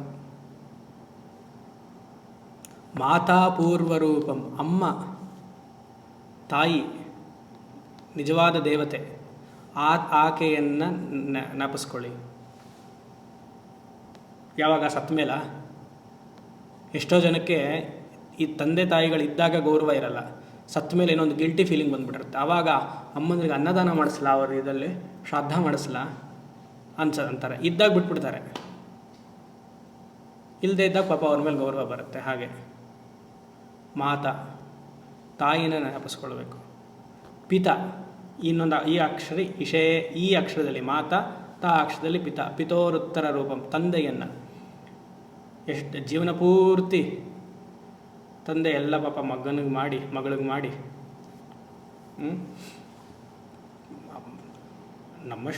ನಮ್ಮಷ್ಟಂತೇನೋ. ಇವಾಗ 60-70 ವರ್ಷ ನಮ್ಮೆಲ್ಲ ತಂದೆ ತಾಯಿರು ಬದುಕಿದ್ರು ಅಲ್ವಾ? ಈಗಲೂ ಇದ್ದಾರೆ. ಎಲ್ಲ ನಿಮ್ಮ ತಂದೆ ತಾಯಿಗಳು ಇರ್ಬೋದು, ಏನೋ ಒಂದು. ನಿಮ್ಮಷ್ಟು ವಿದ್ಯೆ ಅವ್ರು ಓದಿದ್ರಾ? ಜೀವನ ಮಾಡಿದ್ರೋ ಇಲ್ವ ಅವರು? ಮತ್ತು ನಿಮ್ಮ ವಿದ್ಯೆಗೂ ಅವರ ಅಜ್ಞಾನಕ್ಕೂ ಏನು ವ್ಯತ್ಯಾಸ? ನಮ್ಮ ವಿದ್ಯೆ, ಅವ್ರ ಅಜ್ಞಾನ ಒಂದೇ.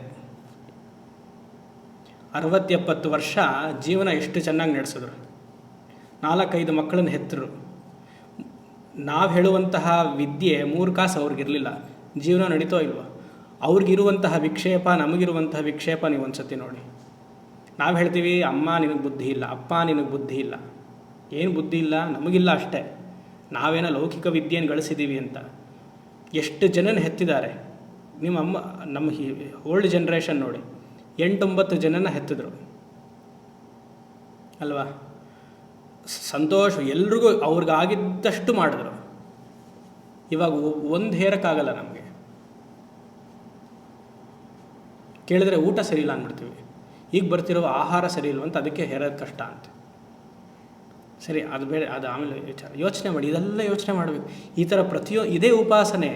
ಈ ವಿಚಾರವನ್ನು ಇಟ್ಕೊಂಡು ಉಪಾಸನೆಯನ್ನು ಮಾಡಿದಾಗ ಪ್ರತಿಯೊಂದು ಜೀವನದಲ್ಲಿ ಆದರತೆ ಬರುತ್ತೆ, ಗೌರವ ಬರುತ್ತೆ. ಯಾರನ್ನು ದ್ವೇಷ ಮಾಡೋಕ್ಕೆ ಸಾಧ್ಯವಿಲ್ಲ. ಪ್ರತಿಯೊಬ್ಬರು ನಮ್ಮ ಕುಟುಂಬದಲ್ಲಿ ಏನೋ ಒಂದು ವ್ಯಾಲ್ಯೂ ಅಡಿಷನ್ ಇದ್ದೇ ಇದೆ ಹೊರತು. ಯೋಚನೆ ಮಾಡಿ. ಮಾತಾ ಪೂರ್ವ ರೂಪಂ ಪಿತೋರುತ್ತರ ರೂಪಂ. ಇವ್ರನ್ನೇನು ಸೇರಿಸಿದೆ? ಅಮ್ಮ ಅಪ್ಪನ ಸೇರಿಸೋದು ಯಾರು? ಪ್ರಜಾಸಂಧಿಹಿ, ಮಗಳು. ಮದುವೆ ಆಗೋವರೆಗೂ ಆಕೆ ನೀನಾಗಬೇಕು, ಈಕೆ ನಾಕೆ ಆಗಬೇಕು. 2 ವರ್ಷ ಆದಮೇಲೆ ನನಗೆ ನೀನು, ನಿನಗೆ ನಾನು. ಡ್ಯೂಟೆಲ್ಲ ಹೇಳಲ್ಲ ಇವಾಗ, ಆಯಿತಾ? ಯಾತಕ್ಕೋಸ್ಕರ ಆ ಪ್ರೀತಿ ಇರುತ್ತೆ? ಪ್ರಜಾಸಂಧಿ. ಮಗ ಅಥವಾ ಮಗಳು ಹುಟ್ಟಿದ ಮೇಲೆ ಎಲ್ಲ ಅಪ್ಪಂದು ಕೇಂದ್ರವೆಲ್ಲ, ಮನಸ್ಸೆಲ್ಲ ಮಗಳ ಮೇಲೆ, ಅಮ್ಮಂದೆಲ್ಲ ಅಲ್ಲಿಗೆ. ಪ್ರಜಾಸಂಧಿ. ಆಮೇಲೆ ಪ್ರಜನನಂ ಸಂಧಾನಂ. ಪ್ರಜನನಂ ಅಂದರೆ ಅಪ್ಪ ಅಮ್ಮ ಸೇರುವಂತಹ ಗರ್ಭಾಧಾನ ಸಂಸ್ಕಾರಕ್ಕೆ ಪ್ರಜನನಗಂ ಸಂಧಾನಂ. ಹೇಗುಂಟು ಮಾಡ್ತು? ಯಾತಕ್ಕೋಸ್ಕರ ಅಪ್ಪ ಅಮ್ಮ ಅಂತ ಕರೆಸ್ಕೊಂಡ್ರು? ಪ್ರಜನನಗಂ, ಆ ಸಂಸ್ಕಾರದಿಂದ. ಅದಕ್ಕೆ ಶಾಸ್ತ್ರ ಹೇಳುತ್ತೆ, ಎಷ್ಟು ಸಾಧ್ಯವಾಗುತ್ತೋ ಅಷ್ಟು ಮಕ್ಕಳಿಗೆ ಪ್ರಯತ್ನ ಪಡಬೇಕು ಅಂತ. ಎಕ್ಸೆಪ್ಷನ್ಸ್ ಬಿಡಿ. ಎಷ್ಟು ಸಾಧ್ಯವಾಗುತ್ತೋ ಅಷ್ಟು ಮಕ್ಕಳಿಗೆ ಪ್ರಯತ್ನ ಪಡಲೇಬೇಕು. ಆರೋಗ್ಯ ಸರಿ ಇಲ್ವಾ? ಮಕ್ಕಳು ಪ್ರಯತ್ನ ಪಡಬೇಕು. ಸರಿ, ನಿಮ್ಗೆ ಈ ಪ್ರಾರಬ್ಧದಲ್ಲಿ ಈ ಮಗುನ ಇಲ್ಲ ಅಂತಂದು ಸುಮ್ಮನೆ ಇರಬೇಕು. ಆದಷ್ಟು ಅದನ್ನು ಆ ಪ್ರತಿಷ್ಠೆ ಮಾಡಿಸ್ತೀಯ, ಇದು ಮಾಡಿಸ್ತೀಯ, ನಾಗ ಚತುರ್ಥಿಗೆ ಹೋಗ್ತೀಯ, ಹಾವಿಗೆ ಇದು ನಾಗಸರ್ಪಕ್ಕೆ ಹಾವು ಹೆರಿದು ಹಾಕ್ತೀಯ, ಹಾಲು ಹಾಕ್ತೀಯ, ಏನಾರು ಮಾಡಿಸೋನ್ನತ್ತೆ ಶಾಸ್ತ್ರ. ಪ್ರಜನನಗುಂ, ವೇದನೆ ಹೇಳುತ್ತಲ್ಲ, ಪ್ರಜನನಂ ವೈ ಪ್ರತಿಷ್ಠಾ ಲೋಕೆ ಸಾಧು ಪ್ರಜಾಯಾಂ ತಂತುಂ ತನ್ವಾನಃ ಪಿತೃಣಾಮನುನೋ ಭವತಿ ತದೇವ ತಸ್ಯ ತಸ್ಮಾತ್ ಪ್ರಜನನಂ ಪರಮಂ ವದಂತಿ. ಎಂತಹ ಮಗುನ ಕೇಳಬೇಕಂತೆ ಗೊತ್ತಾ? ಪ್ರಜನನಂ ವೈ ಪ್ರತಿಷ್ಠಾ ಲೋಕೆ ಸಾಧು ಪ್ರಜಾಯಾಂ ತಂತುಂ ತನ್ವಾನ. ಸಾಧು ಪ್ರಜೆಯನ್ನು ಬೇಡುವಂಥ ಅಪ್ಪ ಅಮ್ಮಂದ್ರಿಗೆ ಗರ್ಭಧಾನ ಸಂಸ್ಕಾರದಲ್ಲಿ ಹೇಳಿ ಆಯಿತು. ಸಾಧು ಪ್ರಜೆಯನ್ನು ಕೇಳು, ಅವನು ಖಂಡಿತ ವೇದ ಮಾರ್ಗದಲ್ಲಿ ಇರುವಂತಹ ಪ್ರಜೆಯನ್ನು ಕೇಳು. ತಂತುಂ ತನ್ವಾನ, ಗಂಡು ಹೆಣ್ಣು ಬರೋದಕ್ಕೆ ತಂತುಂ ತನ್ವಾನಃ ಪಿತೃಣಾಮನುನೋ ಭವತಿ ತದೇವ ತಸ್ಯ ಪರಮಂ ಪವಿತ್ರಂ ವದಂತಿ. ಪರಮಂ ವದಂತಿ. ಇಂತಹ ಮಂತ್ರಗಳು ಜೀವನ ಸಾಕಾಗಲ್ಲ. ಪ್ರಜನನಂ ಈ ಸೇರೋದ್ರಿಂದ ಪಿತೃದೇವತೆಗಳನ್ನೆಲ್ಲ ಜ್ಞಾಪಿಸ್ಕೊಂಡಾಗುತ್ತೆ. ಮಗ ಹುಟ್ಟಿದ್ನ ಪಿತೃದೇವತೆಗಳನ್ನೆಲ್ಲ ಜ್ಞಾಪಿಸ್ಕೊಳ್ಬೇಕು, ಮೊಮ್ಮಗ ಹುಟ್ಟಿದ್ನ ಪಿತೃದೇವತೆಗಳನ್ನೆಲ್ಲ ಜ್ಞಾಪಿಸ್ಕೊಳ್ಬೇಕು. ಅದನ್ನ ಇಲ್ಲಿ ಹೇಳ್ತಾ ಇರೋದು. ಹಿಂದಿಂದ ಹೇಳಿದ್ದೆಲ್ಲ ದೇವ ಕಾರ್ಯ, ಯಾಗ ಅಗ್ನಿ ಎಲ್ಲ ಹೇಳ್ತಾ ಇದ್ದಾಗ ದೇವ ಕಾರ್ಯ, ಪ್ರಜೆ ಅಂತ ಬಂದಾಗ ಪಿತೃ ಕಾರ್ಯ. ಇದನ್ನು ಜೀವನದಲ್ಲಿ ತಂದುಕೊಂಡು ಬಾ, ಅಳವಡಿಸ್ಕೋ, ಪ್ರಯತ್ನ ಪಡು. ಏನು ಪ್ರಯತ್ನ? ಮಕ್ಕಳು ಮಾಡ್ಕೊಳ್ಳೋಕೆ ಪ್ರಯತ್ನ ಪಡು. ಕಾರಣ ಅದನ್ನೆಲ್ಲ ಶರೀರದ ಒಪ್ಪಲಿಲ್ವಾ ಬಿಡಿ, ಅದು ಬೇರೆ, ಎಕ್ಸೆಪ್ಷನ್ಸ್ ಬೇರೆ. ಮತ್ತು ಮಾಡ್ಕೊಳ್ಬೇಕು ಅಂತಿದ್ರೂ ಮನಸ್ಥಿತಿ ಸರಿ ಇರಬೇಕು. ಈಗಿನ ಯುವಕ ಯುವತಿಯರನ್ನು ನೋಡಿದ್ರೆ ನನಗೆ ತುಂಬ ಬೇಜಾರಾಗುತ್ತೆ. ಯಾಕಂದರೆ ಯಾರಿಗೂ ಧರ್ಮ ಚಿಂತನೆಯೇ ಇಲ್ಲ. ಧರ್ಮ ಚಿಂತನೆಯಲ್ಲಿ ಮಕ್ಕಳನ್ನ ಮಾಡ್ಕೊಳ್ಬೇಕು ಅಂತ ಆಸಕ್ತಿನೂ ಇಲ್ಲ. ಎಲ್ಲರೂ ಡಿಂಗ್ ಪಾಲಿಸಿಗೆ ಹೋಗ್ಬಿಟ್ರು. ಏನು ಮಾಡೋದು?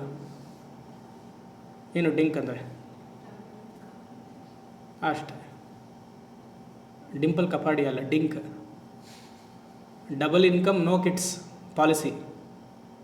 ನಾನು ದುಡಿತೀನಿ, ನೀನು ದುಡಿ. ಯಾಕೆ ಕಟ್ಸಿದೆಯಲ್ಲ 3 ಫ್ಲೋರು 4 ಫ್ಲೋರು, 2 ಕೋಟಿ ಬೇಕಾಗಿತ್ತಲ್ಲ. ನಮ್ಮ ತಂದೆ ತಾಯಿಗೆ ಬೇಕಾಗಿತ್ತಾ?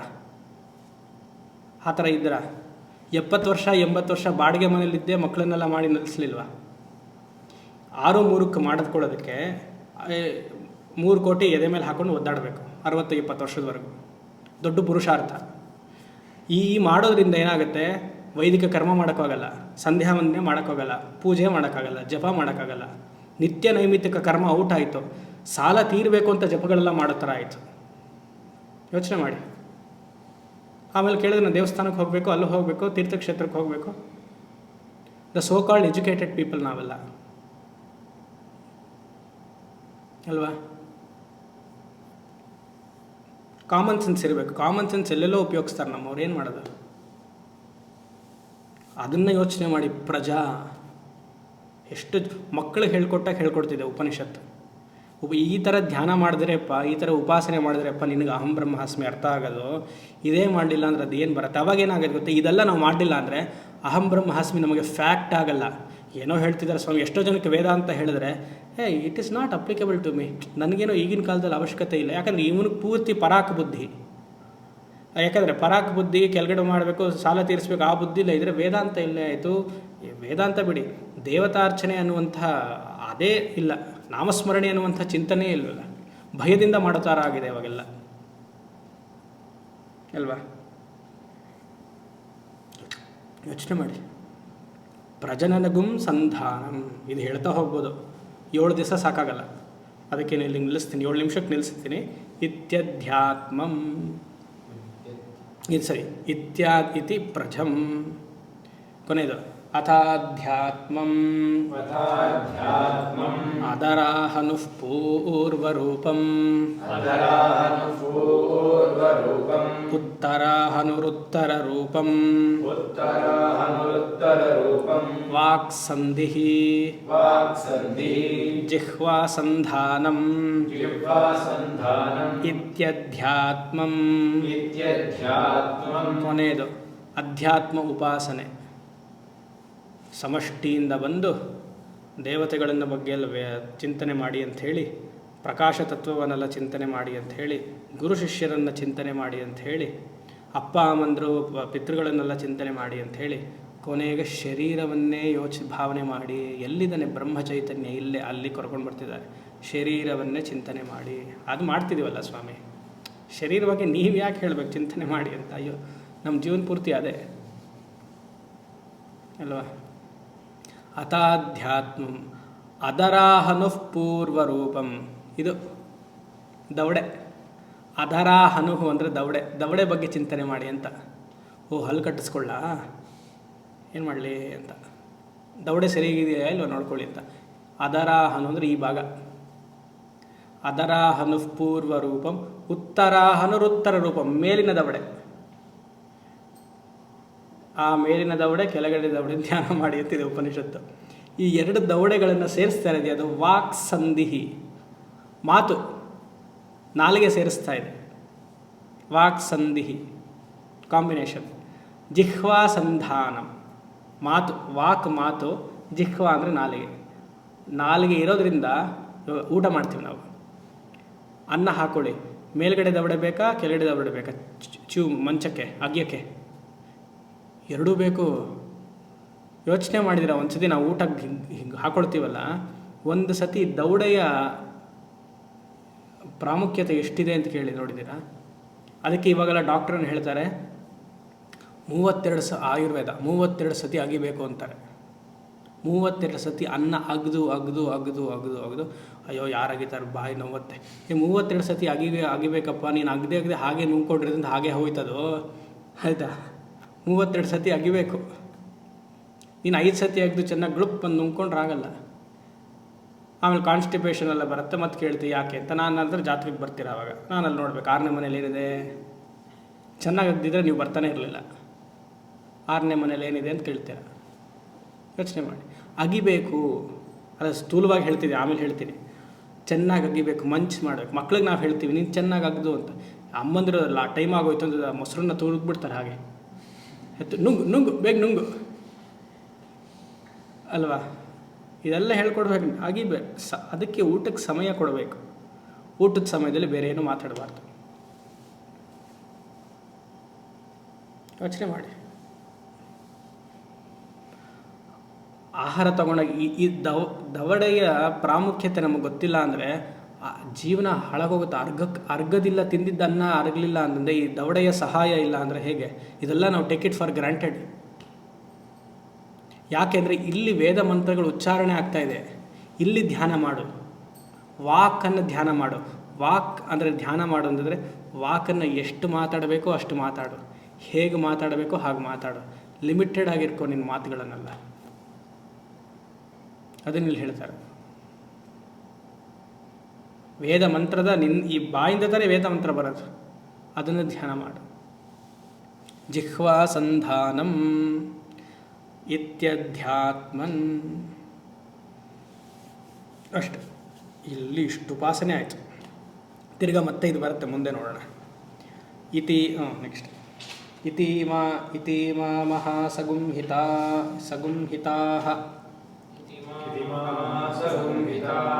ಇತೀಮಾ ಮಹಾಸಗುಂಹಿತಾಃ ಯ ಏವಮೇತಾ ಮಹಾಸಗುಂಹಿತಾ ವ್ಯಾಖ್ಯಾತಾ ವೇದ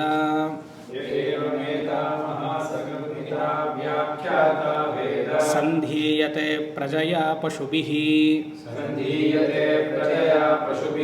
ಬ್ರಹ್ಮವರ್ಚಸೇನಾನ್ನಾದ್ಯೇನ ಸುವರ್ಗೇಣ ಲೋಕೇನ.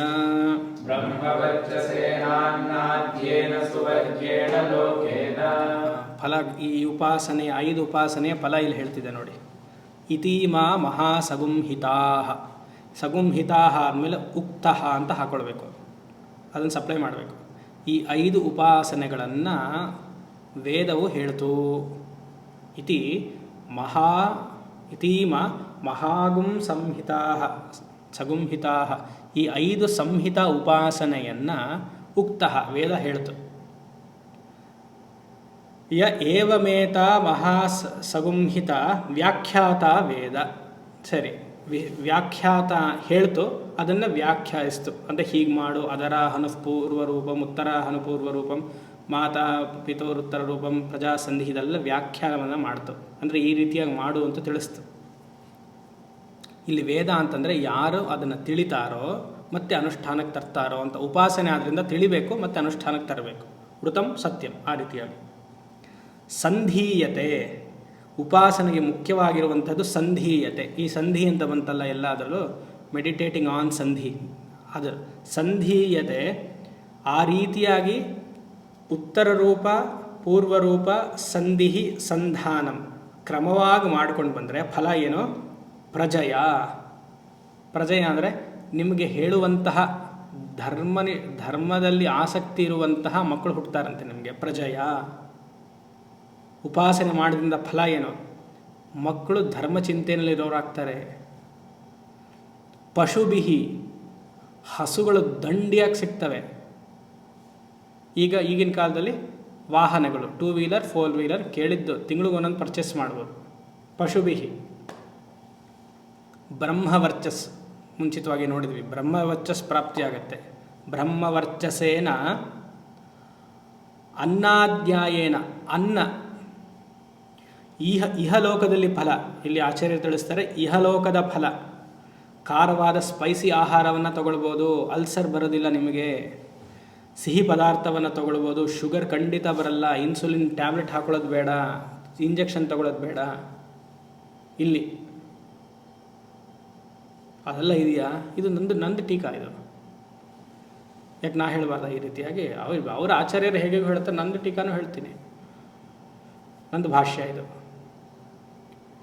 ಇಹಲೋಕ ಫಲ, ಚೆನ್ನಾಗಿ ಆಹಾರ ಮಾಡ್ಬೋದು, ಆ ಆಹಾರವನ್ನು ತಗೊಳ್ಬೋದು. ಅನ್ನ ಸುವರ್ಗೇಣ ಲೋಕೇನ, ಈ ಜೀವ ಈ ಶರೀರವನ್ನು ಬಿಟ್ಟ ಮೇಲೆ ಸ್ವರ್ಗಲೋಕಕ್ಕೆ ಹೋಗಿ ಅದೇ ಆಹಾರವನ್ನು ಅಲ್ಲೂ ಸ್ವೀಕರಿಸಿ ಭೋಗ ಪ್ರಪಂಚದಲ್ಲಿ ಆರಾಮಾಗಿರ್ಬೋದು. ಉಪಾಸನೆಯ ಫಲ ಗೊತ್ತಾಯ್ತಾ? ಒಳ್ಳೆ ಮಕ್ಕಳು ಸಿಗ್ತಾರೆ, ವಾಹನಗಳು ಚೆನ್ನಾಗಿ ಸಿಗುತ್ತೆ, ಮುಖದಲ್ಲಿ ಕಾಂತಿ ಇರುತ್ತೆ, ಮತ್ತು ಅನ್ನ ಸಿಗುತ್ತೆ. ಕೋವಿಡಲ್ಲೂ ನೀವು ಹೋಗಬೇಕಾಗಿಲ್ಲ, ನಿಮ್ಮ ಮನೆಗೆ ತಂದ್ಕೊಂಡು ಬಿಡ್ತಾರೆ. ನೀವು ಹೀಗೆ ತೊಗೊಳ್ಬೋದು: post mortem, post retirement, pre retirement, ಅಥವಾ post leaving the body, pre leaving the body. ಶರೀರ ಬಿದ್ದ ಮೇಲೆ ಅನುಭವಿಸೋದು ಅಂತಿದೆ, ಈಗ 60 ವರ್ಷ ಆದಮೇಲೆ ನಿಮಗೆ ಪಾಪ ಹೋಗೋಕ್ಕಾಗಲ್ಲ, ಮನೇಲಿ ಕೆಲಸ ಇದೆ, ವಯಸ್ಸಾದವ್ರು ಮನೆಗೆ ಹೋಗೋಕ್ಕಾಗಲಿಲ್ಲ, ಇದು ಬೆಳಗ್ಗೆ ನಂದಿನಿ ಹಾಲು ತೊಗೊಳಕ್ಕೆ ಹೋಗ್ತಾರಲ್ಲ, ನೀವು ಮಾಡಿರುವಂಥ ಉಪವಾಸ ಅಂದರೆ ಯಾರು ಬಂದು ನಮ್ಮ ಅಂಕಲ್ ನಾನು ನಿಮ್ಗೆ ತಂದುಕೊಡ್ಲಾ, ನೀವು ಯಾಕೆ ಪಾಪ ಬೆಳಗ್ಗೆ 5 ಗಂಟೆಗೆ ಎದ್ದು ಹೋಗ್ತೀರಾ, ನಾನೇ ತಂದು ಕೊಡ್ತೀನಿ, ಪಾಪ ವಯಸ್ಸಾಯಿತು ಅವ್ರಿಗೋಸ್ಕರ ನಾನೇ ತಂದು ಕೊಡ್ತೀನಿ. ಎಷ್ಟು ಜನ ಮನೇಲಿ ಮಾಡಲ್ವ ಹಾಗೆ? ಅವ್ರು ಉಪಾಸನೆ ಮಾಡಿದ್ರಿಂದ ಈ ರೀತಿ 60 ವರ್ಷ ಆದಮೇಲೆ ಈ ಥರ ಫಲ ಬರುತ್ತೆ ಇಲ್ವಾ? ಮತ್ತು ನೀವು ಅಲ್ಲಿ ಹೋಗ್ತೀರಿ, ಅನುಭವಿಸ್ತೀರಿ, ಒಳ್ಳೆ ಎಲ್ಲ ಚೆನ್ನಾಗಿ ಅನುಭವಿಸಿ ಬರ್ತೀರಿ. ಇಲ್ಲಿದ್ದಾಗಲೂ ಭೋಗ ಜೀವನ, ಅಲ್ಲಿದ್ದಾಗೂ ಭೋಗ ಜೀವನ. ಯೋಚನೆ ಮಾಡಿ. ಭೋಗ ಭೂಮಿ ಅಂತ ಪ್ರತ್ಯೇಕವಾಗಿ ಹೊರದೇಶದಲ್ಲಿಲ್ಲ, ಅದನ್ನು ಭೋಗ ಭೂಮಿ ಅಂತ ಕರೆದ್ರು. ಇವಾಗ ಮನೆಯಲ್ಲಿಯೇ, ಇವಾಗ ಆಶ್ರಮ ತಗೊಳ್ಳಿಪ್ಪ, ಆಶ್ರಮದಲ್ಲಿ ನಾನು ಪ್ರತಿಯೊಂದು ರೂಮಲ್ಲೂ ಟಿ ವಿ ಹಾಕ್ಸಿದೆ ಅಂದ್ಕೊಳ್ಳಿ, ಸರಿಯಾದ ಸಮಯದಲ್ಲಿ ಕಾಫಿ ತಿಂಡಿ ಬಿಸ್ಕೆಟ್ ಎಲ್ಲ ಕೊಟ್ಟೆ ಅಂತ ಅಂದ್ಕೊಳ್ಳಿ, ಇದು ಕರ್ಮಭೂಮಿನ ಭೋಗಭೂಮಿನ? ಯೋಚನೆ ಮಾಡಿ. ಇದೇ ಭೋಗಭೂಮಿ. ಭೋಗಭೂಮಿ ಕರ್ಮಭೂಮಿ ಅನ್ನೋದು ಮನಸ್ಸಿನಲ್ಲಿದೆ. ಯಾವುದೋ ಒಂದು ದೇಶಕ್ಕೆ ಹೋದರೆ ಭೋಗ ಅದು ಸರಿ ಇಲ್ಲ, ಅದು ಇರ್ಬೋದು, ಅದು ಇದ್ರೂ ಇರ್ಬೋದು, ಇಲ್ಲದೇನೂ ಇರ್ಬೋದು. ಇಲ್ಲಿ ಆಶ್ರಮದಲ್ಲಿ ಎಲ್ಲ ಮಾಡಿಸ್ಬಿಟ್ಟು ಎಲ್ಲ ಥರದ್ದು ಆಹಾರ ಇದೆಲ್ಲ ಕೊಟ್ಟು ಏನು ಬೇಕಾದರೂ ಮಾಡೋದು. ಎಷ್ಟೊತ್ತು 6 ಗಂಟೆಗೆ 8 ಗಂಟೆಗೆ ಎಷ್ಟೊತ್ತಿಗಾದರೂ ಹೇಳ್ಕೊಳ್ರಿ, ಎದ್ದಾಗ ಬಾಗಿಲು ತೆಗೆದು ದೇವ್ರ ದೀಪ ಹಚ್ಚಿರಿ ಅಂದರೆ ಅಲ್ವಾ? ಯೋಚನೆ ಮಾಡಿ. ಇಲ್ಲೇ ಸ್ವರ್ಗ. ಭೋಗವಾಗಿದ್ದರೆ ಇಲ್ಲೇ ನರಕ, ಯೋಗವಾಗಿದ್ದರೆ ಇಲ್ಲೇ ಸ್ವರ್ಗ ಅಷ್ಟೇ. ಯೋಗ ಇಸ್ ಸ್ವರ್ಗ ಹಿಯರ್. ಸ್ವರ್ಗೇಣ ಲೋಕೇನ, ಸ್ವರ್ಗದಲ್ಲಿ ನಾವು ಮಾಡುವಂತಹ ಪುಣ್ಯವನ್ನೆಲ್ಲ ಅಲ್ಲಿ ಅನುಭವಿಸೋದು. ಅಲ್ಲಿ ಸ್ವರ್ಗಕ್ಕೆ ಹೋಗಿ ಆಮೇಲೆ ನಾನು ಅಲ್ಲಿ ಮಹಾರುದ್ರ ಮಾಡಲಾ, ರುದ್ರ ಏಕಾದಶಿ ಮಾಡಲಾ ಅಂತ ಕೇಳಬಾರ್ದು. ಇಲ್ಲಿ ಮಾಡಿರುವಂಥ ಫಲಕ್ಕಲ್ಲಿ ಅನುಭವಿಸೋದು. ನೀನು ಅಲ್ಲಿ ಹೋಗಿ ಮಾಡಿದ್ರೆ ಅಲ್ಲಿ ದ್ವಾದಶಾದಿತ್ಯರು ಏಕಾದಶ ರುದ್ರ ಅಲ್ಲೇ ಇರ್ತಾರಪ್ಪ, ಮತ್ತು ಅವ್ರಿಗೇನು ಮಾಡ್ತೀಯಲ್ಲ, ಆಲ್ರೆಡಿ ಕೂತಿದ್ದಾರೆ ಅವರಲ್ಲಿ. ಇಲ್ಲಿ ಏಕಾದಶ ರುದ್ರರನ್ನ ಆಹ್ವಾನ ಮಾಡಿಬಿಟ್ಟು ಇಲ್ಲ ಅಲ್ಲಿ ಮಾಡ್ತೀನಿ, ನಾನು ಸ್ವರ್ಗಲೋಕದಲ್ಲಿ ಮಾಡ್ತೀನಿ, ಅಲ್ಲಿ ಕೂತಿರ್ತಾರೆ ಅಲ್ರಿ. ಇನ್ನು ಅಲ್ಲಿ ಕರೆದೇ ಅಲ್ವ, ನೀನು ಇಲ್ಲೇ ಇದೆಯಾ ಅನ್ಸುತ್ತೆ. ಏಕಾದಶ ರುದ್ರ ಅಲ್ಲೇ ಇರ್ತಾರೆ. ಅಲ್ಲಿರೋರಿಗೆ ಸ್ಥಾನ ಅದು, ನಾವಲ್ಲಿ ಹೋಗಬೇಕು ಅಂತ ಯೋಚನೆ ಮಾಡಬೇಕು. ಆ ರೀತಿಯಾಗಿ ಇದೆಲ್ಲ ಫಲ ಹೇಳಿದ್ದಾರೆ. ಇಲ್ಲಿಗೆ 5 ಉಪಾಸನೆಯಲ್ಲಿ ಮೊದಲನೇ ಉಪಾಸನೆ ಮುಗೀತು. ಈಗ ಮೇಧಾ ಸೂಕ್ತ ಬರುತ್ತೆ. ಇದನ್ನು ಮೇಧಕಾಮಹ ಅಂತ ಆಚಾರ್ಯ ಇಂಟ್ರಡ್ಯೂಸ್ ಮಾಡಿ ಮೇಧಾ ಸೂಕ್ತನ ಪಾಠಶಾಲೆಯಲ್ಲೆಲ್ಲ ನಮಗೆ 16 ಸತಿ ಹೇಳಿಸೋರು. ಇದನ್ನು ಬೆಳಗ್ಗೆ 16 ಸತಿ. ನಾ ರಾತ್ರಿ ಪಾಠಶಾಲೆಗೆ ಹೋಗ್ತಿರೋದ್ರಿಂದ ನನಗೆ ಪಾಠ ಹೇಳ್ಕೊಟ್ಟು, ನನ್ನ ಪಾಠ ಶುರು ಆಗೋದೇ ರಾತ್ರಿ 9 ಗಂಟೆಗೆ, 11 ಗಂಟೆವರೆಗೂ ಆದಮೇಲೆ, ಆಗ 11 ಗಂಟೆ ಮೇಲೆ 16 ಸತಿ ಹೇಳೋರು. ಬೈಕೊಳ್ತಾ ಇದ್ದೆ ಆ ಗುರುಗಳಿಗೆ. 11 ಗಂಟೆಗೆ 16 ಸತಿ ಹೇಳಿಸೋರು ಅಂದರೆ 11:15 12 ಗಂಟೆಗೆ ಮುಗಿಯೋದು. ಆಮೇಲೆ ಗಾಡಿ ತೊಗೊಂಡು ಬರೋದು, ನವರಂಗಿಂದ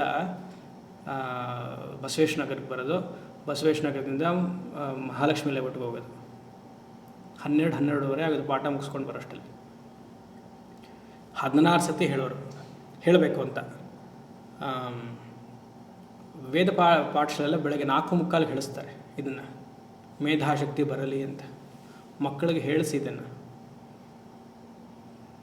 ಆ ರೀತಿಯಾಗಿ ಇದನ್ನು ಇಲ್ಲಿ ಶುರು ಮಾಡ್ತಿದ್ರೆ ಜಸ್ಟ್ ಇದೊಂದು ಹೇಳಿಬಿಡೋಣ, ನಾಳೆ ಅದರ ಅರ್ಥ ನೋಡೋಣ. ಯಶ್ಚಂದಸಾಂ ವೃಷಭೋ ವಿಶ್ವರೂಪಃ ಛಂದೋಭ್ಯೋಧ್ಯಮೃತಾತ್ ಸಂಬಭೂವ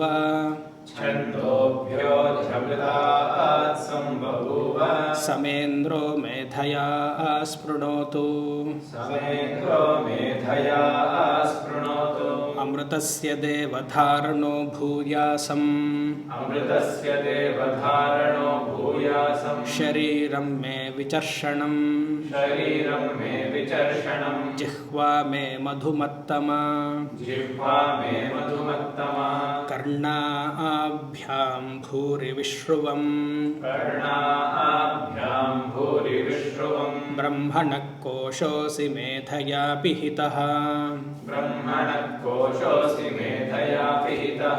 ಶ್ರುತಂ ಮೇ ಗೋಪಾಯ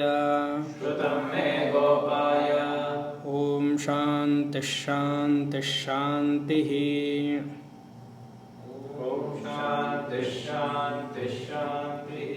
ಸಹ असतो मा सद्गमय तमसो मा ज्योतिर्गमय मृत्योर्मा अमृतं गमय पूर्णमदं पूर्णमिदं पूर्णात् पूर्णमुदच्यते पूर्णस्य पूर्णमादाय पूर्णमेवावशिष्यते ॐ शान्तिः शान्तिः शान्तिः।